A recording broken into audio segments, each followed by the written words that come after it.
Hey guys, welcome back to the channel. This is story about what if Naruto becomes a dragon Sannin part 1. Before I start, please do support for more amazing content and comments for part 2. Do consider to subscribe my channel and share my video to your friends and check out the description as well. Let's start the video. You fail! Shouted Iruka through his patented big head jutsu, and Naruto collapsed looking thoroughly dejected and distraught. This was the second time he had tried and failed to do the blasted Bunshin and Henge jutsus, and yet time and time again he failed to perform them, much to the class's amusement. That's it from me. Now you have the test on Kekkei Genkai's next. Naruto groaned and packed up his stuff and headed out the classroom. The moment he was out the door, he sprinted for the academy doors and was hurtling along the rooftops and heading for his apartment. Naruto let himself in, and he slung his backpack into the corner of his room, and he went into the kitchen where he sat at the table, buried his face into his hands and wept. Why? Why does this always happen to me? Why do I keep failing at these stupid jutsus? How can I become Hokage if I can't pass the academy? I need to learn this stuff, but the academy senseis purposefully neglect my training. However, deep inside him a primal entity began to stir. The entity sat in the darkness and looked at the sewer it was stuck in and opened a yellow slitted eye. Slowly Progenitus, the dragon primarch, boss of the dragon contract and Naruto's bonded spirit guide and partner, stirred. It had been eons since he had found a Namikaze worthy of being the true dragon sage and not a sage of one of 13 dragon clans. Namikaze Uzumaki Naruto, I shall guide and train you, he said in a deep booming growl that ricocheted around the boy's mind, shaking him free of his weeping. Who's there? He called in his mind and out loud. All he heard inside of his mind was a deep growling laughter and an eerie silence in his apartment. Go and see the old man in the tower and tell him I hear voices in my head and they talk to me. The voice instructed, and Naruto grinned weakly and placed his "no one can get me down" megawatt grin mask in place, and he jumped out of his window and scuttled along the rooftops to the Hokage tower. The Sandaime Hokage Sarutobi Hiruzen, the professor, god of shinobi and teacher of the legendary Sannin, sat behind his desk glowering at the paperwork and occasionally at the 3 other Hokage and their portraits above him. Damn you lazy fuckers, and curse Minato Namikaze for dying on me before telling me the secret of defeating the paperwork. He thought dryly as he stamped denied across some bill or another the civilian council tried to push through. Naidame-sensei, what were you on when you issued this bill? It certainly looks good on paper, but in action it is a waste of time, resources and energy, he thought as he scribbled approved on a medical bill and a jutsu project. Suddenly the door burst open and Naruto stuck his head in. Ji. I need to talk to you about something, he shouted excitedly, causing the old man to sigh and place the document he was reading over down and lit his pipe. This should be interesting, he thought to himself as he gestured for the young boy who he thought had been through so much it was unreal, and he thought of as his grandson, to take a seat. He was not prepared for what he heard. Something in my head told me to tell you I hear voices in my head and they talk to me. What does that mean, Gigi? Asked Naruto, for once not acting like an overactive ball of sunshine and acted more like a young Namikaze Minato who gave him a letter and instructions should his Kekkei Genkai resurface. The Hokage nodded. Naruto-kun, your father had the same Kekkei Genkai as you and he called it the dragon line. He didn't tell me what this line contained and what it could do, but he left instructions and a letter. He also left me further instructions to not give you the letter until you were either Chunin or 18 years old. The reason for that was because he made many enemies and these enemies wouldn't hesitate in trying to eliminate you because of your heritage. Naruto nodded and looked at the ground. He was so close to learning about his father. What about my Ka-san? He asked thickly, his eyes glassing over. The old man sighed and pulled out a letter. This is one of 2 letters from your Ka-san. This one will tell you about hers and your heritage. The other you will get when you make genin. She also made some powerful enemies, but not so dangerous. With that, the old man passed Naruto the 2 letters. Naruto opened the first one from his father. Ohio Sochi. Listen, I don't have enough time to say hi and introduce myself. I'm really sorry 1,000 times, as a massive 9-tailed fox is heading our way. If you're reading this, then 1,000 more regrets that I can't help you with our Kekkei Genkai. Now about it, it's our draconian heritage. What that basically entails is a much more durable body, meaning it takes bigger jutsu to injure and kill us. It grants us resistance from disease with an increased healing factor and a massive chakra reserve. That is all the immediate effects. The secondary effects are growth and height, meaning all of our family, regardless of what they have to eat, will reach around 2 meters in height or 6 foot. It will grant us an immediate skill or skills specialization. For me it was Fuin Jutsu and Ninjutsu. Expect an unparalleled control over a particular element or elements when you summon your dragon guide and dragons from the dragon contract when it arrives. Don't ask me how, but it knows that the family lives on. Oh, and by the way, the growth is a painful experience. Lots of love, Sochi. Don't let those bastards of villagers get you down. Besides, what do they know about Fuin Jutsu? Please don't hate me for what I'm about to do, as it's already hard enough, because I wouldn't want anyone to do anything I wouldn't. Tusan, fox, prepare for an ass whipping. Naruto had to bite back a tearful grin. His father cared about him, and it appeared he was a selfless man. Eager to find out about his mother, he ripped open the letter. My little Sochi, I'm sorry that you're reading this because myself and your father have died sealing the nine-tailed fox inside you. Anyhow, as you have Uzumaki heritage, I'll tell you about what you are about to inherit. We are known for our longevity. We can live to around our hundreds and still look young. We also have pure chakra manipulation, meaning we can create proper formed weapons out of our chakra such as chains and swords. We are also blessed with disease resistance, healing and minor regeneration, though I do really recommend that you do not experiment with this. Good luck, Sochi. I wish we are both with you. Love, Ka-san. Naruto sniffled and tucked the letters inside his tracksuit just as his body contracted and he collapsed to the floor. Don't worry, just the changes kicking in. He grunted as he slowly made his way to his feet. Naruto staggered through the door just as his leg muscles convulsed, and he fell down the entire 666 stairs to the floor, where everyone outside heard a multitude of cracks, snaps and crunches. Naruto grunted as he felt the bones in the left-hand side of his body break, and slowly also through his chakra felt them physically reform, and then soon enough it happened again on the other side. Naruto staggered out into the open only to be grabbed by the NBU and whisked away to his apartment via a mass shunshin. So none of those jerks tried to kill you, besides you look like a monster. The bare-masked NBU commented with a grin. Naruto looked in the pristine mirror in the hallway from the kitchen, and his jaw hit the floor. His entire body looked like it was from Frankenstein minus the bad stitching and scar tissue. His arms were at odd lengths and there were oddly protruding bones emerging from various parts of his body. Suddenly the muscles in his throat seized up, as did the muscles in his chest. Naruto blacked out, crumpled and landed spread-eagled on the wooden floor from the pain. Had he managed to remain awake, he would have found his spine disconnecting and stretched itself out, making it long and slowly reconnecting it, followed by the destruction and relocation of his internal organs and ribcage as they moved and molded together again like a grotesque version of Tetris. Then the boy's legs broke, extended and reattached themselves. The clothes that smothered the young draconian were now in tatters. The last but not least thing to change was the boy's facial structure. All of the baby fat that gathered around his face, making the whiskers look like birthmarks, slowly receded, revealing a strong facial structure and a slender jawline. It wouldn't take a genius to recognize Naruto's heritage, but hey, they were in a village that most people couldn't tell a ceiling scroll to its contents. Finally, Naruto's skin color finally tanned a bit, and if you looked closely on his arms you could make out fine lines making a scale-like pattern on the skin. This meant with the right amount of chakra the soft, fleshy human skin could immediately erupt into scales, making a walking armor that was tougher and more resistant to any jutsu than the best ANBU-issued armor. It wasn't until 2 days later, as the changes took all night and the majority of the next day, which was finished off by Naruto sleeping in his hallway, did Yumino Iruka come looking.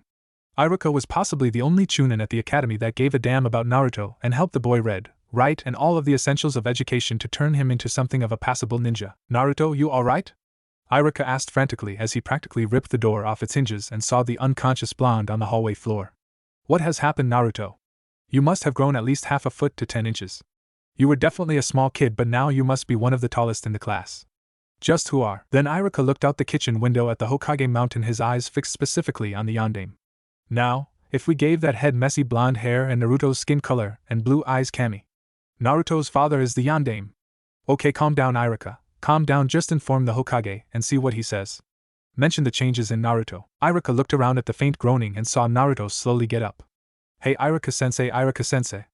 I'm really sorry about skipping classes, just my Kekkei Genkai awoke and the transformation was really painful. So much I blacked out. Then Naruto realized he was standing just his underwear, which was too tight, and the remains of his jumpsuit. Nuh! My clothes! That was the only thing that I could wear without being ripped off. My letters! Naruto screamed out, tears streaming down his face as he rummaged through the scraps of his clothing until he found the letters that his parents had written before going to fight the Kyuubi. Yes, I have you. I thought I had lost you. Naruto thought as he held the letters close to him. Iruka stared at the conundrum that was his favorite student, and also his surrogate little brother. The boy in the academy seemed to be a complete knucklehead, unable to study, constantly pranking people, but now in his apartment he seemed vulnerable and confused. Naruto-kun, I need to go and see the Hokage about your absence and your physical changes, and then I'll bring you some of my old clothes. They should fit you. Naruto nodded and thanks and hugged the man. Thanks Iruka-sensei, it means a lot. He murmured softly and Iruka vanished in a puff of smoke. Iruka left and a small smile left Naruto's lips. Time for training. Let's see what Ka-chan's heritage can allow me to do. He murmured to himself, subconsciously licking his lips. Naruto walked down the street with Iruka and heading towards the clothing store. Naruto for once was grateful for the transformation as none of the villagers recognized him. Iruka practically shoved him inside the clothing store and handed him several pairs of full-length shinobi pants, all of them in dark blues next to black, and several shirts. Naruto donned on a pair and placed on some metal-plated gloves. All of this is courtesy of the Hokage and myself, rather the new kunai, shuriken, ninja cord and tanto are, and the clothes are of the Hokage. explained Iruka, and he tossed the boy a belt of his kunai which he looped into an X shape across his body. Naruto blushed at the rush of affection coming from his teacher. Iruka further brightened his day by taking him to Ichiraku ramen, and Naruto thanked him by eating the man's wallet completely dry. I'll see you tomorrow and I'm looking forward to seeing your new attitude. With that, Iruka escorted Naruto home and shunshined away, leaving Naruto to enter his flat, routinely tidy up and then headed to bed. Bleep! Bleep! Bleep! Crunch! The clock met another punch from Naruto, as he rolled out of bed and jumped into the stone-cold shower, which he made a note to himself to get the hot water turned on. Naruto got dressed and headed to the academy. Damn, it feels good to wear new clothes that are actually benefiting of a shinobi. Good on you, kid, finally getting new clothes. Now you actually look like a presentable heir of the Dragon Clan. I cannot disclose your clan's name yet due to a seal. Now, as you are an heir, I shall introduce myself to you. I am your guardian dragon spirit progenitus. You're going to become an extremely powerful dragon sage with me as your guide. Now, when you get back from your place of education, I shall carry on teaching you. Naruto nodded as he jumped from building to building as Progenitus Gigi told him some of the things he would be learning, such as Dragon Fist and Dragon Jutsu. He arrived at the academy and made it to class just as Iruka closed the door. Sorry I'm late, Iruka-sensei. You wouldn't believe. Iruka and the class began laughing at Naruto. Take a seat, as you are literally just on time. Naruto grinned and took a seat that happened to be coincidentally next to Hinata, who turned red and tried not to faint. Today people! Shouted Iruka through the demon head jutsu. Once gaining the class's attention, he carried on. We are learning two jutsu, which are the Kawamari no Jutsu and Henji no Jutsu. Both of these techniques are supplementary techniques of E-rank, meaning a basic civilian through practice could perform them. Everyone listened as Iruka instructed them in the use of the supplementary jutsu. It took them the morning to learn and complete the two jutsu, and to test how good they were at the replacement and transformation jutsu, Iruka set up a tournament for them. The challenge for the replacement jutsu is this: you are to only use the replacement jutsu whilst your classmates launch blunted kunai and shuriken at you. The result was amazing. The class, consisting mainly of civilian council members' daughters, sons, relations, and the smattering of shinobi heirs and heiresses, sucked. Or rather, the fangirls and fanboys. Yes, the shinobi heiresses had great followings of the rats, or more specifically Hyuga Hinata. However, Naruto and Sasuke were actually the best out of the class, with Sasuke dodging 10 waves of kunai and shuriken before getting hit by 2 in the backs of the knees. However, Naruto managed to dodge 11 waves, but Naruto noticed that some of the kunai and shuriken were actually sharp. The day ended with a warning that the next days they would be practicing the Bunshin Jutsu. Oh shit, I keep trying this jutsu but I can't make the illusions, please help me. Progenitus smirked and returned. Your chakra levels, reserves, and potency makes genjutsu impossible for you to learn. I will teach you a different clone jutsu tailored to people with chakra capabilities such as yours. Naruto remained emotionless on the outside, a feat he had never quite managed before his awakening. Eventually class was dismissed, and another thing Naruto realized was that his attention span was a lot longer, and he learned things easier. Maybe that was because his dragon guide broke it down so he could understand it easier. The rest of the term passed like this. Naruto studied in the academy and trained in his mind. Boy, did he have a shock when he met Progenitus for the first time. Flashback. Naruto woke to find himself face down in a sewer. Slowly he got up and looked around. Suddenly a thick mist rolled in and a deep resonating boom reverberated around the sewer. Who's there? Naruto called out, his voice cracking slightly with fear. The deep footsteps came ever closer, and suddenly he heard the sound of wings flapping. Then a shape appeared. At first its body appeared, and then 5 necks. What are you? Naruto called out as the necks revealed heads, and they connected to a body that was easily as big as Akamichi Chuza. Little one, I am Progenitus, the massive dragon said, announcing himself, and Naruto did the safest thing possible. He fainted. Flashback release. Naruto was now heading towards the academy. This time it was a preparation test for taijutsu. This time Naruto failed to contain his excitement, as his taijutsu style, the Dragon Way, had 5 so far different variants. The path of the lightning dragon relied on last-second dodges, spins, and redirections, followed by short but powerful punches, jabs, knife hands, and kicks or knees to the opponent. The path of the Earth Dragon relied on the focus of just absorbing the opponent's attacks before finishing it with 1 or 2 hard punches. Water Dragon was one of the specialist forms that was based on the concept of weak on the surface but strong underneath. It used the arms and upper body for trapping the opponent, and utilized his legs and feet to destroy them. Fire Dragon was pure emotion. It was in essence the style of a brawler. Harsh and flashy but not necessarily useful in one-on-one confrontations, but it was the best at one and many type scenarios. And finally, the Way of the Wind Dragon, float like a butterfly and sting like a bee. Nice concept, but in the Progenitus Sensei's views it was stay out of the way and make them hurt, and hurt badly. Naruto grinned to himself as he considered his options. If he fought Sasuke, well, it was going to be a hard choice, but he would probably utilize water and wind if he needed to. He slipped into the class and took a seat next to Sasuke and didn't say a word. I no pig, screamed Haruno Sakura, Naruto's one-time crush. Why, Progenitus Sensei, did I like her? Naruto thought to his guide. Because she was the first person to be civil to you. It's a symbiotic thing. Most Jinchuriki suffer from it. However, I must say you could do so much better than her. Naruto smirked as Sakura and Ino turned to face him. Get out of my seat, Naruto baka! They screamed as they launched a punch at the blonde. Naruto smirked even more as he pushed back from the desk and then casually tilted back on the chair's back legs, balanced with chakra as the girls fell in a disorganized heap at the feet of their crush. Filled with rage, the girls launched themselves at the smirking Jinchuriki, who closed his eyes and interlocked his fingertips and concentrated on launching his chakra out as a solid web. Almost as if by command, the web sprung out of Naruto's hands as he thrust his forward and he declared Uzumaki Hijitsu, ensnaring web. The class froze as they heard the word Hijitsu. Dobe has a clan. Several people thought as one. And Naruto-kun has a clan. Maybe Two-san will approve of him, thought Hinata timidly and blushed slightly. Shino noticed the amount of chakra Naruto had and guessed the particular kind of chakra was clan-based, and wasn't surprised. Mendowsk thought Shikamaru and Choji just munched on his potato chips unconcerned. It was at this moment in time Irika and Mizuki entered the classroom to see the web of chakra launch out of Naruto and trap the girls in midair. Naruto, release them and take your seats, ladies, he ordered, and reluctantly Naruto obeyed, releasing the jutsu, and they crashed into the floor. You said to release them, not how or where, Irika-sensei, Naruto stated before the teacher could launch his demonic head technique. Irika nodded. Meanwhile, Mizuki decided to pair the demon brat up with the Uchiha and watch the boy get trampled. Today we are learning the Bunshin no Jutsu, yet another basic technique of Konoha shinobi, instructed Irika as he created the clones without any hand signs. In the Chunin and Jonin circles, Irika was actually ranked at mid-Jonin and in the bingo book as the lowest bounty Jonin ever, with a measly 90 million ryo on his head, but he had the alias Basics Master. It was his skill over the 3 Academy Jutsu, Shunshin, Great Fireball and the Kunai/Shuriken clone Jutsu that made him so renowned. His skill with these jutsu meant he could make a miniature swarm of them, much like Naruto and the Kage Bunshin Jutsu. Irika observed the class making clones with ease except for Naruto, who sat at the back of the class meditating. Naruto, why aren't you practicing this technique? Shouted Irika, stopping the class, and caused Naruto to look up. I'm not practicing it because I can't do it. When I say I can't do it does not mean I can't do the Bunshin Jutsu, but I just can't do the illusionary Bunshin Jutsu, as it is classed as a henge and my chakra levels and density render genjutsu or illusions nigh on impossible to use. Naruto explained succinctly, causing Irika's jaw to drop and the class to snigger. That's pathetic. Dobe shows just how superior the class is to your clan, Sasuke said, smirking, but apparently he said the wrong thing. Want to see my clan's Bunshin? Kage Bunshin no Jutsu, shouted Naruto, and 3 perfect clones materialized around him. These are Kage Bunshins and S-ranked kinjutsu of Konoha, only to be learned by those of Jonin level shinobi or seasoned Chunin, unless you're an Uzumaki shinobi, which means it is supplementary. Again Irika's jaw dropped as Naruto upstaged the entire class. Now it came to the final preparation before the graduation exams in 3 days, and in Naruto's opinion his favorite part of the revision, the taijutsu and extra credit exam.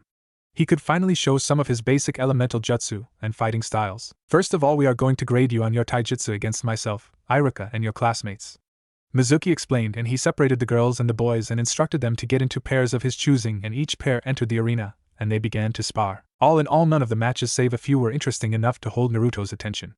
Kiba got ensnared by the Kagemain no Jutsu and was forced to surrender. Hinata shut her opponent's chakra network down before the girl knew what was happening. Finally it was Naruto versus Sasuke, and both of them were pumped. Immediately the girls aside from Hinata started to shriek and cheer for their Sasuke-kun, whilst the boys merely wondered how long it would take before Naruto got it into his head that Sasuke was way out of his league. Take your stances, Mizuki ordered, and Sasuke slipped into the traditional stance of the intercepting fist, whilst Naruto slid into the opening stance of the water-style dragon fist with his body side on to the Uchiha, one arm outstretched with his hand palm up and the other across his stomach with his knees bent. What stance is that? Get into the academy stance, ordered Mizuki, causing Naruto to snort and click his neck. Start the match. It's my two Sans clan's fighting styles, Naruto replied. Mizuki nodded and began the match, and everyone hushed as they waited for the two combatants to begin. Sasuke charged forward and Naruto dived to one side, leaving a cloud of dust in his wake. Sasuke lashed out with a powerful back kick which Naruto deflected with his right forearm and grabbed with his left hand. The way of water, grab with top half of your body aka your arms and destroy with the lower aka legs. With that, Naruto yanked the Uchiha air towards him and kicked out the boy's ankle, sending him into the air. As the boy reached the pinnacle of his flight, Naruto brought him crashing down with a solid leg across his gut and ribs. Give up, Sasuke. My next strike would be one to the Adam's apple and crushing your throat. So give up, Naruto growled as he pressed his foot slightly against the apple. Winner Uchiha Sasuke, as Naruto did not use the correct stance when instructed, Mizuki stated, causing Naruto to spin round, his anger getting the best of him, and Progenitus slid his ki into Naruto's, bolstering it. Mizuki-sensei, if you don't quit with the biased nature against me, I am not responsible for my next jutsu, Naruto growled, emitting a formidable amount of ki, surprising Mizuki and Irika. Uzumaki Naruto wins, growled Mizuki reluctantly. Naruto allowed himself a grin as he basked in the glory of some of his classmates. It wasn't so tough. He thought to himself. Kid, look out, was all Progenitus said. Katon, Gokakyu no Jutsu. Two voices screamed, but Naruto was already moving. He dived to his left as the first fireball shot past him, but he had dived into the path of the second fireball. Mizuki smirked as his fireball hit the fox brat square in the chest, incinerating him. Mizuki traitor! Shouted Iruka, and the class began screaming, not realizing the charred log in Naruto's position. Here, sensei, try this out, Katon, Gokakyu Ryuka no Jutsu. At that, Naruto exhaled a massive fire dragon from his mouth which charged towards Mizuki, who dodged the jutsu with ease. Despite the dragon shape, it was notoriously easy to dodge. As expected, dragon style, waking dragon. Naruto murmured, using the rat seal before kicking Mizuki off his feet. Dragon style, dragon rising. 3 shadow clones materialized in front of Naruto, each one launching a painful kick and punch into the traitorous teacher's stomach and face, breaking or fracturing the ribs and jaw. Final technique, dragon style, dragon judgment. Naruto vanished and reappeared over Mizuki and formed the dragon seal. A few things happened. Naruto's chakra materialized around his feet, and the boy began to flip. As the boy flipped over, the chakra moved onto the boy's dominant foot, which was his right foot, and became a resplendent cerulean blue dragon head which crashed into the teacher's airborne and defenseless body, sending him into the floor with such a crash that it caused a crater upon impact, and the reverberations brought the Hokage's attention to the academy, and he managed to observe the entire thing. Dragon art, dragon flurry. Naruto murmured, using a unique set of hand seals that no one recognized before he vanished. He reappeared in front of the last Uchiha, whose eyes widened and then almost jumped out of his eye sockets as Naruto's punch buried itself into the elder kid's stomach. Try and assassinate me again, Uchiha team, and I will end you. Because I aim to survive this world. Naruto growled before booting the Uchiha in the small of his back and walked off. Mizuki was quickly apprehended by the Hokage and several ANBU on the charge of releasing sensitive information to sensitive ears, and before Mizuki could protest, he was whisked away to the playpen of Ibiki and Anko. Naruto couldn't help but grin to himself as he watched Mizuki disappear. Why don't I feel guilty, Progenitus sensei? He asked the legendary dragon guide. Because your heart and soul are pure and you don't do a thing without reason. Besides, look at what you just did. You took on the Uchiha and a Chunin instructor and beat them both. Exclaimed Progenitus. Naruto grinned at the dragon guide. Thanks, Progenitus sensei.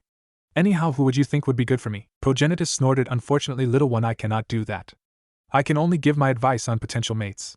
Progenitus would have said more, but the boy was dropped quickly by several ANBU. Academy student Uzumaki Naruto, you're under arrest for the brutal altercation against Chunin Mizuki and Academy student Uchiha Sasuke. Naruto nodded into the ground as the ANBU bound his hands, wrists, arms, feet, and legs, followed by each one of his fingers, and then an almost fatal level of sedative was plunged into his neck. You would be surprised at how much trouble he can get into if you even leave one finger untied, though he does provide very good exercise. Kat Anbu mentioned with a grin beneath her mask. Soon enough, Naruto was placed in front of the Hokage with Sasuke and Mizuki on one side and Iruka on the other. Uzumaki Naruto, do you know why you are here? Asked the Hokage curiously, his eyes washing over the blonde. Naruto stared back. Hokage-sama, I think it is to do with the fact that I used my recently acquired father's clan's taijutsu style and thrashed the Uchiha. The Hokage's eyes narrowed at Mizuki, who was shivering slightly under the intense gaze. What happened? I want the exact details.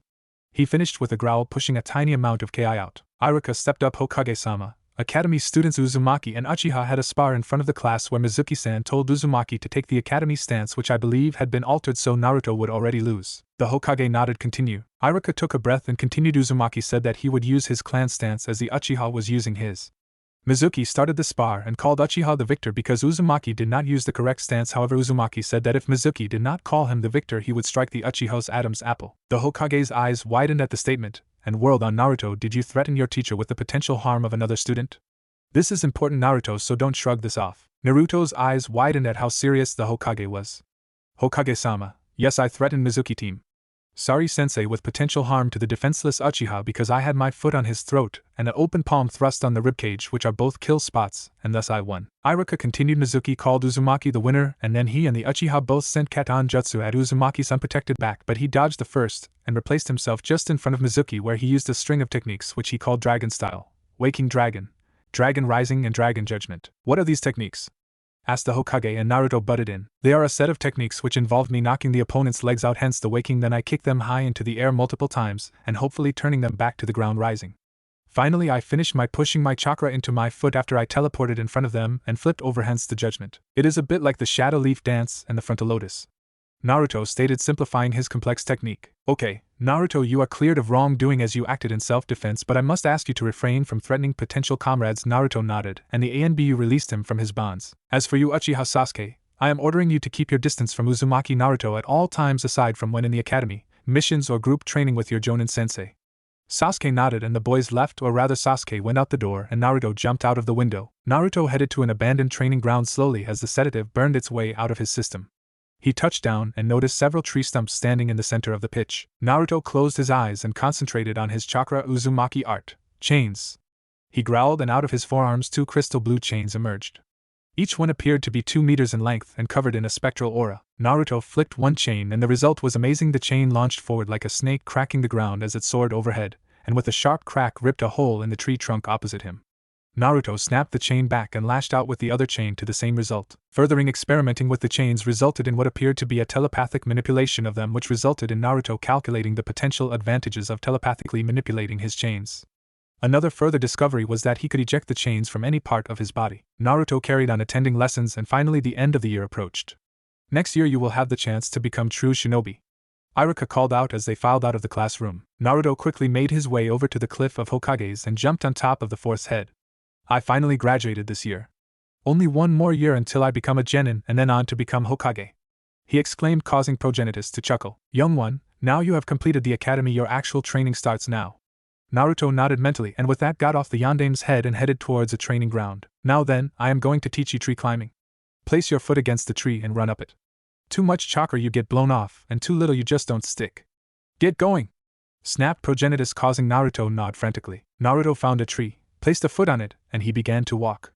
1, 2, 3, 4, 5 ahhh.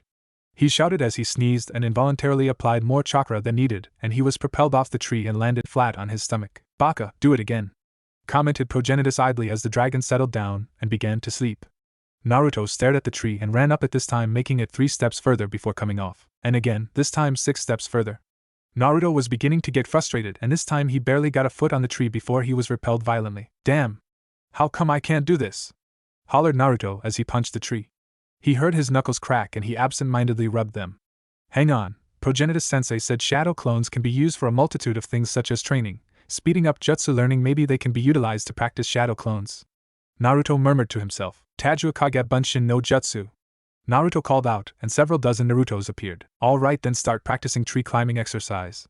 The clones nodded and began to practice along with the original Naruto. Chakra is linked to my emotions, so in the end I am only making this task harder for myself more than anything else, Naruto thought as he and his clones made their way up to the halfway mark before dispelling. This was essentially how Naruto spent his summer holidays: training, eating ramen, training, hunting, because Progenitus explained the risks of eating solely ramen, sleeping and finally more training. The results of this training regime were quite obvious by the end of the summer. Naruto hadn't hit another growth spurt, but the muscles he had forming hardened and became denser along with his skeleton. Now everyone was in the classroom waiting for the final exams. This was the bit Naruto was waiting for. The moment to show what he could do and how well he could do it. Paper test followed by accuracy, taijutsu, genjutsu and then ninjutsu and additional jutsu for extra credit, explained Iruka to the class, who exchanged quick whispers of triumphs and made silly gestures such as punching the air discreetly. Sasuke grunted and Naruto remained expressionless. The paper test passed quickly, with the only incident being several students, Naruto included, had a small genjutsu on them concealing the actual paper. Naruto finished the test with over an hour to spare. The questions were easy with an exaggeration on the easy. The students were then led outside where there were 20 dummies in the shape of a human being, and each student was given 20 shuriken and kunai to throw, and the teachers would grade their marks based on kill points and injury spots. The shinobi heirs and heiresses separated themselves from the rest, gaining around 60 points for their accuracy, except for Sasuke and Kiba, who both hit 80 and 79 in that order. Until Naruto was called up. Dobe's going to fail this badly, one of the civilian heirs murmured to his friend, who snickered loudly. "NN9R Naruto-kun, just do your best," said Hinata quietly as the blonde stepped up. "Hinata-chan, don't worry, this will be fine," he said, flashing his mega grin, causing Hinata to blush. Naruto cracked his neck and stepped up to the range, his kunai placed on his belt along with his shuriken. "Begin when you are ready," Iruka said before Izumo gave Naruto the nod to begin and a wink. Izumo was one of the few Chunin who liked Naruto's pranks, as it gave them the chance to increase their speed and stamina, and as a result was one of the fastest messenger ninja aside from the shinobi postman. Naruto pulled out the kunai and spun 2 in his hands, and with a casual flick of his wrists he sent them so hard they buried themselves in 2 targets' heads and splintered them. Another 2 flew, this time hit 2 targets in the subclavian artery with dull thwacks. Naruto pulled out 4 at once, and whilst they were in midair Naruto thrust his hands forward and they shot towards Izumo, whose eyes widened as they whizzed past him. Naruto then splayed his fingers sharply, and the kunai zoomed off and buried themselves in various painful parts of the human body. One happened to be in the heart, one to the kidney, one to the eye, and the last one buried itself in a dummy's testicles. Gotta hurt, was the general thought for all of the males present. That was enough for Irika. Naruto, let's see what you can do with shuriken.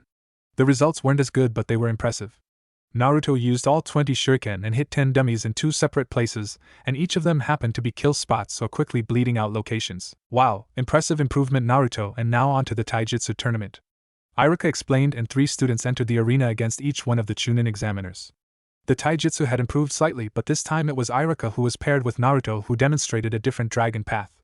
This time he decided to utilize the fire and earth paths. Wow, completely different. Irika said, sweat seeping into his eyes as he held Naruto in a headlock with the boy's arms twisted in such a way that they would break with very little effort. Naruto, nice combinations of attacks, had to use my experience to beat you. Now then, I need everyone to do the 3 basic academy jutsu. The students nodded, and throughout the playground screams of the basic jutsu were heard. Soon enough it was now time for the extra credit. Kiba demolished several logs with his Fong rotating Fong. Shino displayed several bug techniques, and the rest did several other jutsu. What have you got, Naruto? Kotetsu asked as Naruto formed a unique hand sign and closed his eyes. Uzumaki style, chains. The chains shot out of his wrists, and then to Kotetsu's amazement Naruto shot them out of his back and he split them into several smaller and more maneuverable chains. Web of ensnarement, Naruto called out, and he shot the chains at Kotetsu, and to everyone's surprise they weaved a complex web around him. Drain.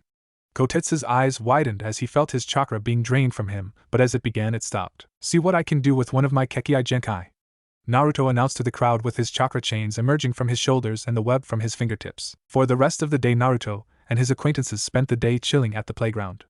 The reason for this was that they had graduated from the academy and were just waiting for their parents to pick them up. Can you believe they let that brat become a genin?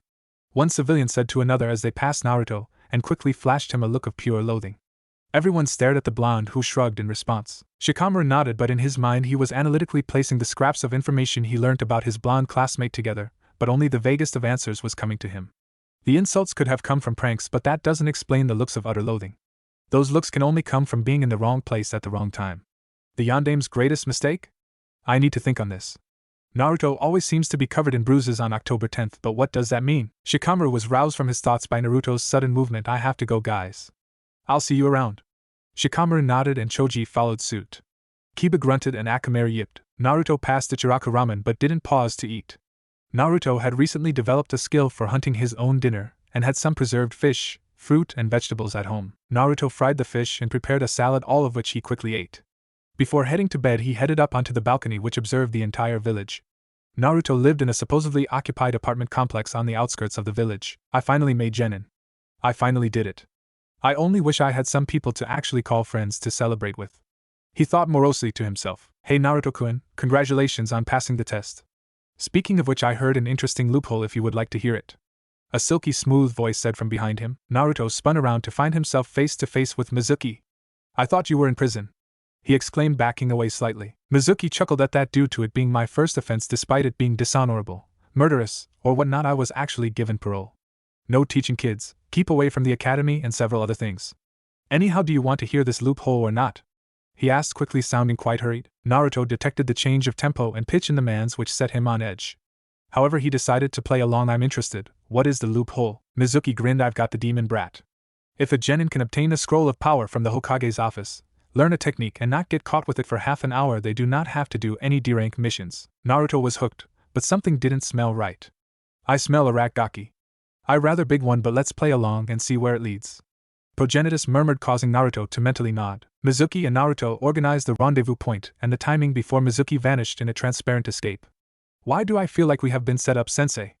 Asked Naruto, and Progenitus chuckled. This is the shinobi life, came the ominous reply. Naruto made his way to the tower, avoided the ANBU patrols, and easily incapacitated the Hokage with his patent Oryoku no Jutsu.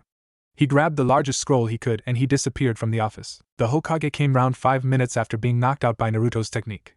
Remind me to put that in the forbidden scroll as a B-rank kinjutsu. Then the door literally caved in as Irika and Mizuki stormed in, panting for breath. Hokage-sama, Naruto has taken the forbidden scroll. Panted Irika, and Mizuki nodded frantically in agreement, rapidly gaining his breath back. Assemble the Chunin, Jonin, and ANBU, find and catch Uzumaki Naruto alive and return the forbidden scroll. The Hokage ordered, his killing intent emerging once again. Deep inside the forest at the rendezvous point, Naruto opened the scroll and pored over the jutsu. Shadow clones, I know. Oh, exploding clone jutsu, shadow shuriken clones, shadow kunai jutsu, Tajua Kage Bunshin no jutsu. Naruto called out, and several dozen Naruto clones appeared. Divide into 3 groups and learn the exploding clone, Kage Shuriken and Kage Kunai no Jutsu. The clones nodded, and the process of learning more jutsu involving Kages and Bunshins began in earnest. However, the training was short-lived as Iruka burst onto the scene. Naruto! You absolute moron, what have you done? He raged, causing Naruto to pale slightly before a fox-like grin crossed his features. Mizuki team informed me of a loophole that would allow genin to skip doing D-rank missions if they could obtain a scroll from the Hokage. However, the voice in my ment cried bull, so we decided to play ball. Naruto explained before wincing as 3 batches of clones disappeared and the information on the exploding clone jutsu passed over. 1 jutsu down, make that 2. Naruto complained as the second batch dispelled and the Shadow Kunai clone jutsu crossed over, shortly followed by the Shuriken clone jutsu. Then Mizuki appeared with 2 Fuma Shuriken on his back. Well done, my stupid little naive pawn, in getting me the forbidden scroll. It certainly leaves me a lot less to do. Now all I need to do is get this scroll back to Orochimaru-sama, and I will be rewarded with power beyond imagination. He crowed. Mizuki, why did you betray Konoha? Shouted Iruka, outraged, causing the traitorous teacher to scowl. Because no one gave me the respect I deserved, not even you, Iruka. I feel like how the baka feels now. He replied, giving Naruto a dirty look. What do you mean? You know the reason for me being treated like shit? All the filthy looks? Tell me. Screamed Naruto, his chakra beginning to fluctuate and break free of his control. The reason everyone hates you, Naruto, even Iruka does, by the way. He just hides it better. 12 years ago on your birthday, the 9-tailed fox attacked the village and was sealed into you. You are the Kyuubi no Kitsune. Naruto stared at them both and suddenly took off on Iruka's instruction. However, what Mizuki didn't know was that Iruka and switched himself and hinged himself into a copy of Naruto. Give me the scroll, boy, Iruka is dead. He growled as he chased Naruto through the trees. He isn't dead, Mizuki, Naruto replied before revealing himself as Iruka, because I'm Iruka. He finished slamming Mizuki into the floor. Mizuki landed on his feet, pulled 1 Fuma Shuriken off his back and launched it at Naruto, who immediately sprang out of hiding. Suddenly Iruka dived in front of the Shuriken, embedding it in his flak jacket, which was shortly followed by several kunai and Shuriken. Why did you stop me, Iruka? You hate this child just as much as everyone else does. Spluttered Mizuki, causing Iruka to grin and spit a mouthful of blood out. I did, Mizuki. But Naruto is the little brother I never had and one of the best students I ever had. So I will gladly die for him, replied Mizuki defiantly. I'll grant your wish, Iruka. Snarled Mizuki, unclipping the second shuriken only to find Naruto standing in front of him, scroll in one hand, the other clenched in a fist, and look of fury on his face. Touch Iruka-sensei again and I will return everything you have done to him 1,000-fold. Naruto growled, and before either Chunin could do a thing, Naruto screamed, Tajua Kage Bunshin no Jutsu. In a massive cloud of smoke, thousands of Narutos appeared in the clearing. Before Mizuki could comment, all the Naruto clones charged him. Mizuki screamed as the thousands of clones bore down upon him and beat him black, blue, and purple. The screams alerted the ANBU, who swarmed the scene like carrion to a massacre, and what they saw shook them to the very core. Kami, an entire army of him. Sweet Hokage preserve us should he prank again, murmured the new dog-masked ANBU, and his comrades nodded. They quickly carried the carcass of Mizuki away, and as they did so, Naruto collapsed due to chakra exertion. He slowly came around and he found himself in the Hokage's office. Naruto, I wish to say well done on capturing Mizuki, and that it will be a B-rank mission on your file. However, do you understand how dangerous this could have been should you not have been able to apprehend Mizuki? Naruto nodded frantically. He knew the scroll was full of powerful and dangerous jutsu that, should it fall into enemy hands, could seriously fuck up Konoha. Hi Hokage-sama, I apologize for my irrationality. I did, however, suspect something when the traitor mentioned it, so I went along knowing the potential consequences. It won't happen again. The Sandaime looked at his surrogate grandson. It seems these changes have been good to you. I can see you as a potential for a potential candidacy of a Hokage in the future. However, you still need experience, some more jutsu rather than your favorite Kage Bunshin technique and the ones you learned off the scroll. Naruto stared at the Hokage, who grinned impishly and held up a crystal ball. I'm not called the professor for nothing. I do know the majority that occurs in this village. The Hokage looked at Naruto and at the mountain of paperwork. Gigi, why not use Kage Bunshins to do your paperwork? Naruto said, with the Sandaime finishing the sentence. Naruto, consider this your second mission on file in A rank. The mission was to provide an answer for dealing with paperwork. Kage Bunshin no Jutsu. Then 3 Hokages materialized, and with an unspoken order they fell upon the mountain of paperwork. Naruto left after finding out the team selection were going to happen within the week. Soon enough, the Hokage found himself in front of the elite Jonin wanting to take on a squad of genin. The council are forcing me to take the top students and the dead last. A scarecrow of a man said, bored. I'll take the Inuzuka, Aburame, and Hyuga, said a black-haired woman in a rather revealing dress held together with a sash with pictures of thorns on. I'll take the Inoshikacho formation, a bearded man said with a cigarette in his mouth. The Hokage nodded and dismissed those three, and soon enough the other Jonin left. Kakashi, Kurenai, Asuma, I wish the three of you luck with your genin teams. Kakashi more so because of those interfering people known as the Council and their precious Sasuke. With that, the Hokage started on the morning's paperwork with the help of his shadow clones. That particular morning broke nice and bright for Naruto as he got dressed in all black attire and fastened his ninja gear in their various pockets respectively onto him, and he was bounding over the rooftops to the academy. Naruto slipped past his classmates and waited. Iruka entered and read out the team placements. Sakura hollered, Sasuke grunted, all the while Naruto remained emotionless, but inside he was smacking his head against a wall. Why can't I work with Hinata-chan? Meanwhile, Hinata was thinking the same thing. Kiba was pumping the air at the thought of working with Hinata. Everyone knew that Kiba fancied her, but she only had eyes for one person, and that was Naruto. After lunch, which dragged by ever so slowly, the genin wannabes assembled back in the classroom, and one by one the genin teams left, leaving Team 7 behind. Sasuke stared at the desk, inwardly fuming at his sensei's lateness. Sakura was fuming whilst Naruto meditated, practicing chakra detection. He's finally here. Get ready. Naruto murmured, unsheathing several kunai. Naruto Baka, don't try and impersonate Sasuke Kyuin! Shrieked Sakura, only to find herself looking at the pointy end of some very well cared for kunai. Shut it, Sakura, otherwise you'll get yourself and your precious Sasuke-kun killed. Growled Naruto venomously. Then their sensei made his presence known. First impression, two of you suck, and the other I'm mildly impressed with. Meet me on the roof in 5 minutes, he said, and left in a swirl of leaves. Not to be outdone, Naruto vanished in a small gust of wind, leaving Sakura and Sasuke behind. Soon enough the three of them were sitting, lying or perched on the roof or railing. I'm Hatake Kakashi, and my dreams, ambitions and hopes are none of your business. Sakura and Sasuke gave their statements, and Naruto didn't listen to them. Uzumaki Naruto, not too fond of pink-haired banshees and emos. Love ramen and training, and I wish to become Hokage. Explained Naruto succinctly and calmly. Emo, fangirl and a realist, should be interesting should they pass. Especially your legacy sensei. I did everything I could and then some to protect him. Anyhow, training ground 7, 6 am. I advise you don't eat breakfast as you'll puke, and it is your survival exercise. Ja-eni Kakashi finished, vanishing in a plume of smoke and feathers. Naruto followed by dissolving into a mist and giving Sasuke time to leave, leaving Sakura alone.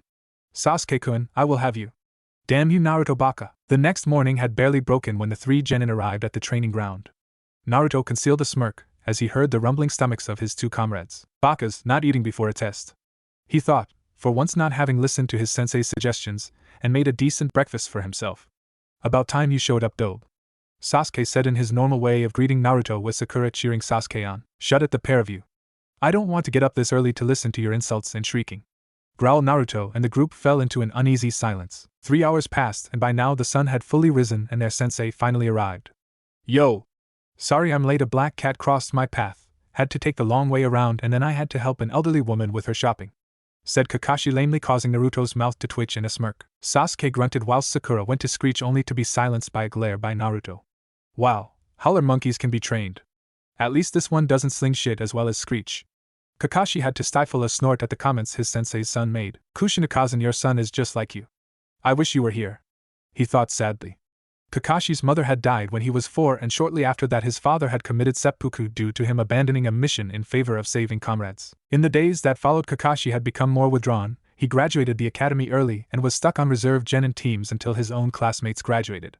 Then his life changed when his sensei happened to Namikaze Minato. Minato-sensei quickly became the father and brother figure that Kakashi needed.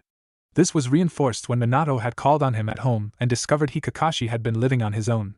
Minato had fought with the council to get the young Hatake into his care, only to be blocked by the elders, saying that great minds work best in seclusion. Their plan was foiled when Kushina promptly kicked Kakashi's front door in, grabbed the boy's stuff and carried it and him across the village to the Namikaze/Uzumaki compound. Kakashi wiped a quick tear away as he reminisced over the care and attention Minato and Kushina gave him. I have 2 bells. Get them off me in any which way you can. Come with the intent to kill. Ready. Set. Hajime, he commanded, and the 3 genin vanished except for Naruto. I was told you were the strange one, commented Kakashi nonchalantly, causing Naruto to shrug and smirk. Maybe so, but let's do this, Naruto replied before rushing forward, lowering one hand along the ground. Kakashi tilted his head and settled into his family's stance. This must be the unknown stance he used on the Uchiha. Kakashi's thoughts were suddenly cut off as Naruto suddenly cartwheeled on his opposing hand and launched out with a spin kick which Kakashi deflected off his elbow. The second kick came out of nowhere, almost connecting with the Jonin's chest, and finally the arm that had been on the floor crackled with electricity which came soaring out from beneath the kicks in a deadly spear hand. Kakashi's eyes widened as he quickly replaced himself with a wooden log and stared as the spear hand punched through the log. Konoha Hijitsu, Senin Garoshi. He yelled, appearing behind Naruto and jamming his fingers into the boy's ass. Naruto yelled in agony as he felt the fingers violate his ass. Meanwhile, in the bushes, Sakura gasped as the dobe of the class crashed and clashed with their Jonin sensei. Suddenly she detected a presence behind illusion art, worse, fear jutsu. Sakura found herself surrounded leaves and smoke, then she found herself in a darkened training ground. Sasuke-kun? Naruto? Sensei? Are the three of you there? She called out, then the bushes rustled and the fear began to choke her. She let out a sigh of relief when she saw it was Sasuke. Why? Why, Sakura?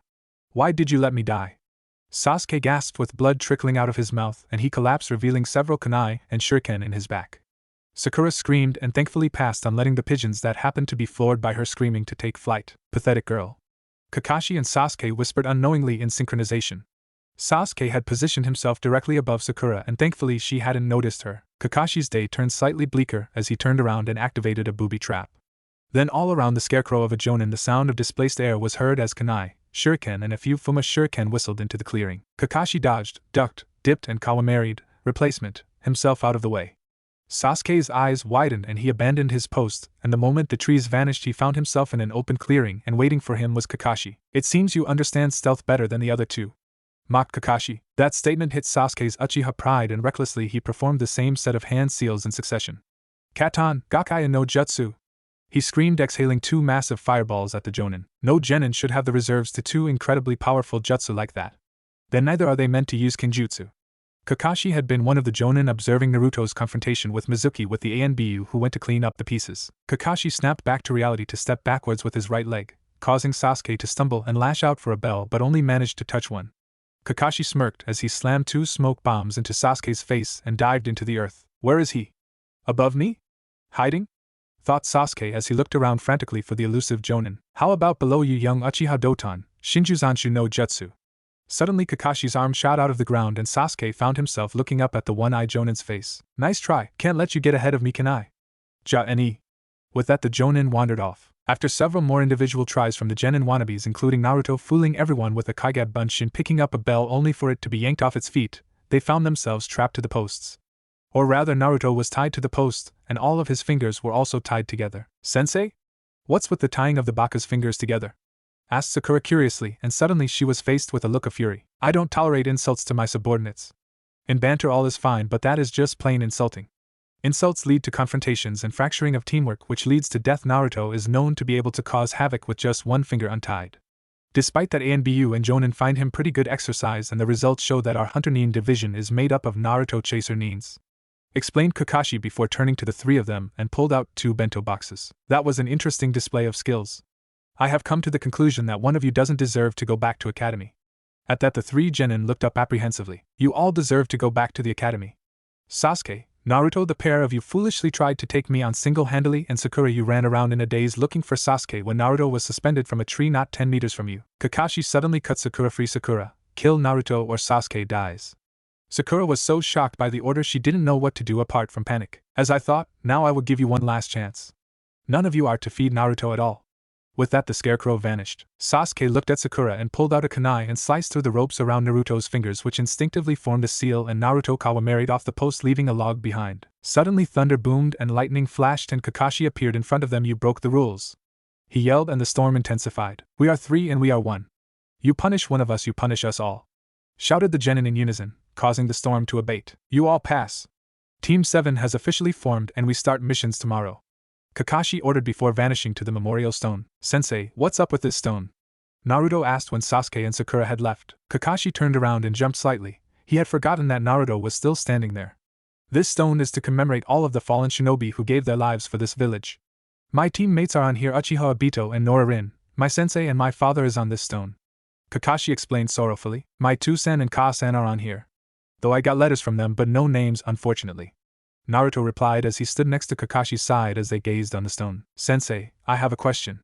Is the reason you have your left eye covered because you were given a transplant Uchiha eye? Naruto asked curiously, causing Kakashi to give his full attention to the child he guarded when he was in the ANBU. How did you know? Never mind, yes it is. I'd prefer it if you didn't tell anyone. As for your father and mother, I knew them well and I think I can trust you enough to not scream and shout about them, so I'll tell you your mother's name. Only reason is I'll be a head shorter should your father's name ever pass my lips, Kakashi replied uneasily but gaining confidence.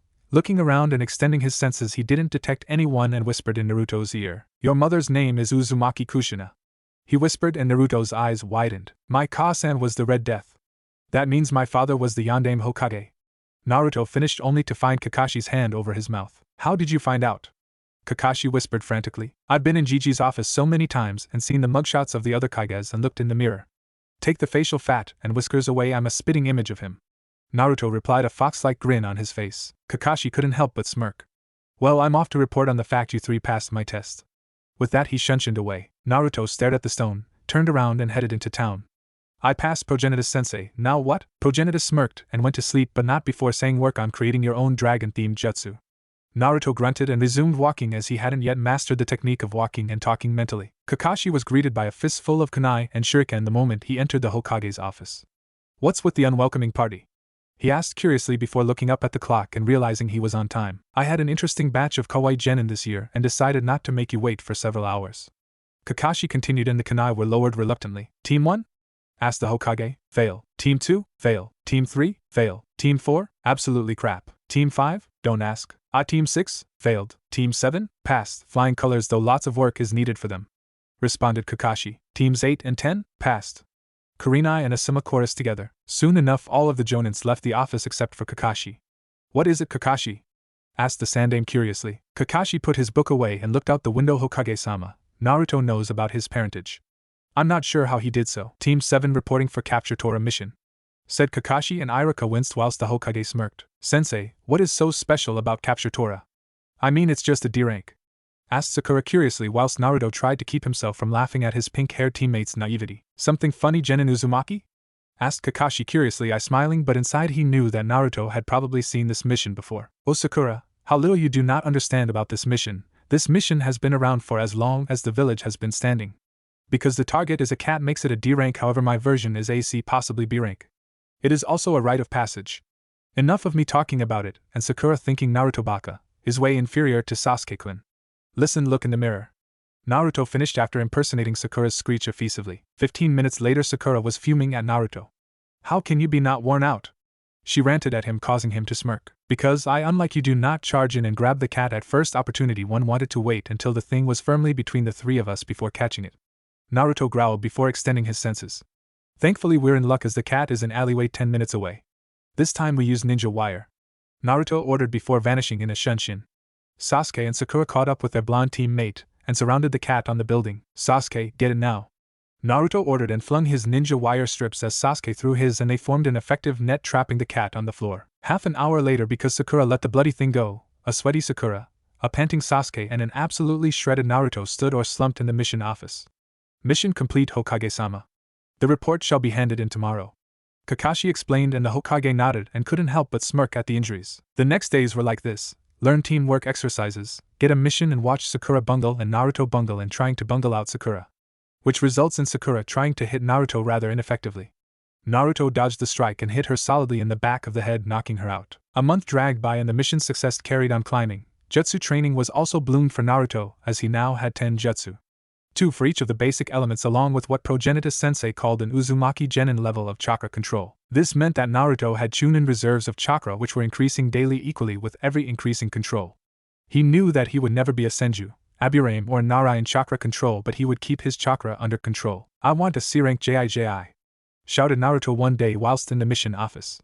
His Genin team had just completed the standard 30 D ranks to allow them a C-rank mission. Iruka stared at Naruto, groaned, Naruto, you're just a graduated Genin. You can't go on C ranks yet until you have gained more experience in doing lower level missions. Yeah, Iruka-sensei. These missions are little more than chores that the civilians can't frankly be fucked to do. Also they use the time to pamper the Uchiha and mess my work up. Growled Naruto, his chakra began to ruffle his clothes in an unseen breeze. Genin Uzumaki. Stand down this instant. Snarled the Hokage, flaring his own ki. Naruto immediately calmed down and backed away. I understand the reluctance, Iruka, but this team is a bit like my own. They didn't work together as well as they did until they were given a near life or death mission, so give them a simple C-rank mission. What about escorting the bridge builder? With that, Tazuna was brought in and promptly insulted the Genin, calling Sakura anorexic, pink-haired stalker. Sasuke emo, depression brat with no sense of humor. And Naruto was dubbed a blondie and probably colorblind. The results were interesting. Sasuke and Sakura hurled themselves at the bridge builder. The former was grabbed by Naruto in a headlock and the latter tripped over the blonde's foot. I apologize for my comrades, but I assure you we are able to protect you sufficiently. If not, our sensei will. With that, Team 7 was dismissed, and they ran home to grab their supply kits, or rather in Naruto's case, seals. Naruto was the first to arrive and relieve Kakashi so the Jonin could pick up his gear. What sort of kit do you shinobi actually have? Asked Tsunade curiously without much of a slur in his voice. Naruto thought for a moment. I'm not actually sure, to be honest, as each shinobi develops their own set of skills. For example, few ninjutsu practitioners or those who use seals like the Uzumakis would pack more ink, paper, and brushes. Swordsman would take his sword, not sure otherwise aside from basic supplies like ration bars, kunai, shuriken, tent. Naruto explained. Tsunade grinned. You don't seem to know a lot, do you?